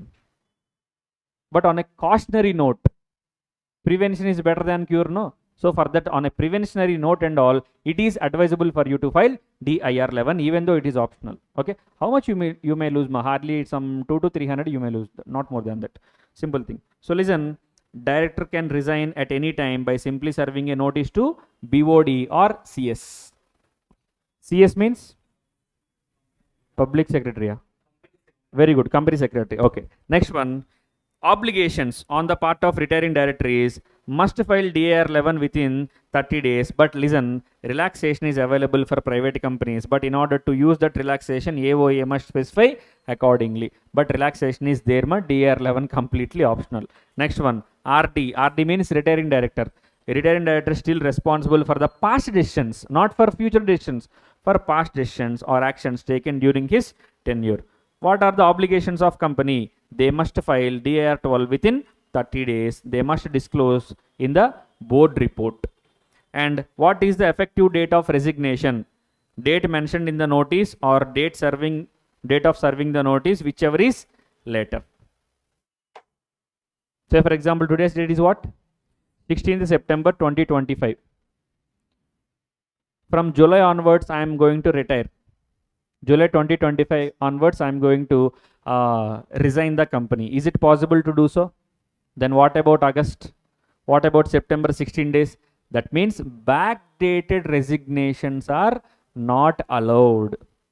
Some smart fellows will do these kind of activities. In order to prevent them, this mechanism introduced. Date mentioned in the notice. Okay, you may mention July, June, April, May, whatever the date. Or date of serving the notice to the company. That means date of serving the notice to BOD or CS, whichever is later. Whichever is later. That is the effective resignation date. From that date onwards, you will not get any liabilities relating to the company. Till that date, you are responsible for the actions done by the company as a director. Note, this is one of the funniest point. Note, in OPC, if the OPC is having only one director, what is the statutory minimum for OPC? Number of directors, minimum number of directors, 1. If a OPC is having only one director, OPC is having how many directors? One director. And the director is going out of the company by simply serving a resignation. Who is the driving force for the OPC? It will become driverless car. So for that reason, if a director is going out of OPC, then he can go, no problem. But he has to make sure that someone is occupying the driver's seat. So that is why, in case of OPC, if there is a sole director, he can resign, no problem. But only after appointing another individual as a director. That is resignation. So resignation. What is the manner of resignation? You can submit a written notice to BOD or CS. What is the date? Date mentioned in the letter or date of receiving the letter, whichever is later. Obligations of the company, DAR 12 within 30 days, mentioning the fact in board report. What are the obligations of resigning director? Filing DAR 11 within 30 days. However, DAR 11 is optional for directors for all companies as per MCA notification. బింది పడిపోయిందమ్మా, అంత sound వచ్చిందంట. So DIR 11 is optional for all companies as per MCA notification dated 7th May 2018. For all companies it is exempted only. Okay, next one, liabilities post resignation and all we have already discussed. So now we are talking about removal. Only one point is applicable in removal. What is the point applicable means? Listen, Who appointed directors? అంతసేపు ఎందుకు ఆలోచించడం? Who appointed directors means members. By passing which resolution? Ordinary resolution. Okay, special resolutions also they will pass if the number exceeds 15 and all, that is a different case. But what is the basic pro forma for shareholders to appoint directors means by passing OR. By passing OR. One simple question, ma. To whom the company will belong? Obviously shareholders. Who are you? As a director, who are you means you are just a passing cloud in the company. You are just a passing cloud in the company, not more than that. So members appointed you in the general meeting by passing OR. The same members is having power to remove you by passing OR. Simple. It is as simple as that. Some people will think, more removal of directors, special resolution you have. Who said special resolution? Removal of director is as simple as removal of watchman. Nothing much needed. And Companies Act is giving more power to members, saying that, listen, if 1% of the shareholders or shareholders who are holding shares worth of 5 lakhs, removal, very, very important, ma. This is 1% or 5 lakhs. Okay. At least 1% of total voting power or shares on which aggregate sum of 5 lakhs has been paid up. If they decided to remove you, yes, if they decided to remove you, yes, they can remove you. Come again. If shareholders holding shares worth 5 lakhs or shareholders holding just 1%, 1% is a significant share, just 1%. If 1% of shareholders decided to remove you, yes, they can remove you. But they have to follow a process. What is the process they have to follow? Very simple. They have to give a notice to the company. But before 14 days only they have to give the notice. Sir, what is 14 days? Do you remember 21 days clause? In order to call a general meeting, how many clear days notice company has to give? 21 days.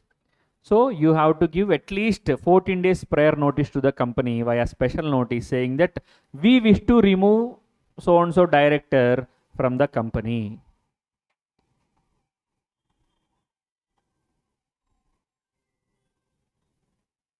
Apema. So immediately what company has to do means, if time permits, company has to circulate this information with respect to removal intention. Okay, company has to circulate this intention to all the members. So and so group approached us. They are holding 1% of share capital or voting power or 5 lakhs worth of share capital. They are in a opinion to remove so and so director from the company. Be prepared for it. Be prepared for it means whenever the meeting will be actually conducted, voting will be there, no? What ordinary resolution they have to pass, right? At that voting, be prepared for it. Are you willing to remove this director or you are against his removal or not? Decide. And if time permits, immediately, what we are saying, 14 days notice, the group will give to the company via special notice. Immediately, company has to alert all members and the so-called hero of the character, who is that? The director which members wish to remove. So company has to give the immediate alert to the director as well as all members, saying that so and so members are trying to remove you. And so and so members are gave a notice to the company saying that they are in a opinion to remove this director. Immediately, director has to prepare one representation in a written form. In practice, these letters will be very emotional. I have seen so many letters like this. So what directors will do, I have invested my blood and sweat for the growth of this company. I have spared my family for the growth of this company. This company is like my child. I'm emotionally married to this company. After realizing my using my potential with respect to this company, now you guys are in a opinion to remove me. Okay, I'm not objecting it. Okay, whatever you wish to do, you can do. Like this kind of emotional wordings they will use. Yes. Why? Because for everyone, employment is important. Okay. So after watching few sentimental and emotional movies, they will draft this letter immediately. If time permits, this letter has to circulate among the members. Or if time is not permissible, or time is very short time is there, then this written note time must be in the meeting, general meeting is there, no, before having the voting mechanism and all, this letter should be, the opportunity to read this letter should be given to this director. He will read that letter among all the members and all. Whatever he wish to say, we have to provide the reasonable opportunity. It is a basic courtesy we have to give. Okay, so after that, voting will be conducted. Okay, ma'am, more than 50% of the members are in a opinion that he is a waste fellow, we can remove him. Yes, director will be successfully removed. No. Really, he invested his blood and sweat in the company. I saw two, 3 times. Okay, so he is donating blood to company. So if members are in a opinion saying that yes, this fellow, we need this fellow in our company, then they may vote against to this resolution. Likewise, the decision will be accordingly taken. Say for example, director removed ma. Okay, very good. Director removed. Ma, removal of director, isn't it amounts to change in the constitution of the directors?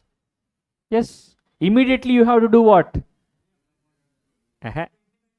ROC. You have to intimate to your husband. ROC by filing a form. DR12 within 45 days. 45 days. How many days? 30 days. Within 30 days, you have to file DIR12 to ROC saying that we removed successfully so and so director from our company. That is the point you have to follow. So, special notice they have to give. Notice to director, immediately send a copy. Right to be heard, general meeting, voting, filing with ROC. Simple. What are the director's rights during removal? Right to receive a copy of the special notice, right to make written representation, right to attend the meeting and be heard about the proceedings of the meeting. So with this, I am concluding this session here, resignation and removal. Tomorrow we can discuss about remuneration. So tomorrow we can discuss about remuneration. Almost 80% of the directors and KMP concept cleared. So I'm again saying you, I'm not in a hurry to complete the syllabus and all. In a peaceful way, I'm going to complete the syllabus. That is why multiple times I'm reiterating the same point again and again.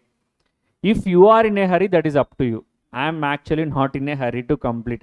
I'm not placing any targets also. Within 5 days, Basti mein sawal, close the session and all. So I'm not concerned about hours and I'm not concerned about days also. In this meaning, I'm not saying that I will teach like a regular batch and all. I'll teach 2 months, 2.5 months.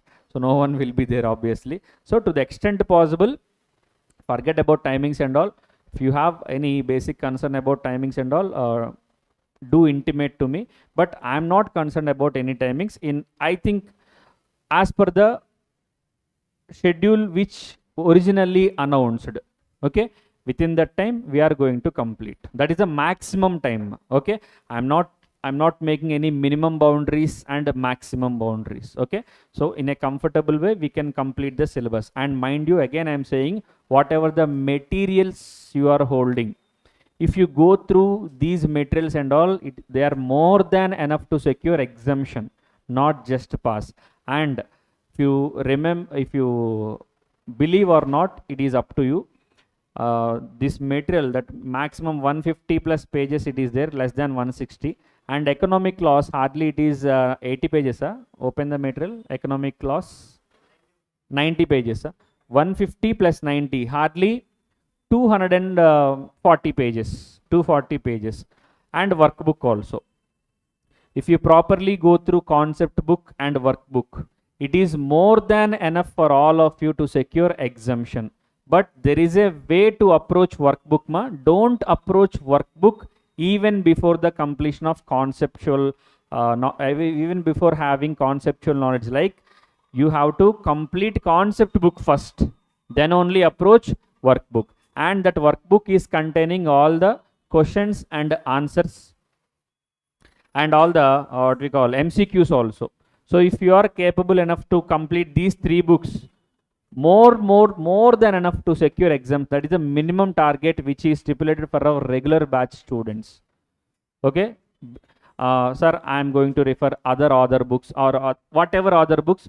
What I am intended to say is, any other book you may follow, but follow one other book consistently. Don't keep on switching between that book and this book and that book. Okay, so we'll end up in confusion. Don't do such stunts. Some students will be there.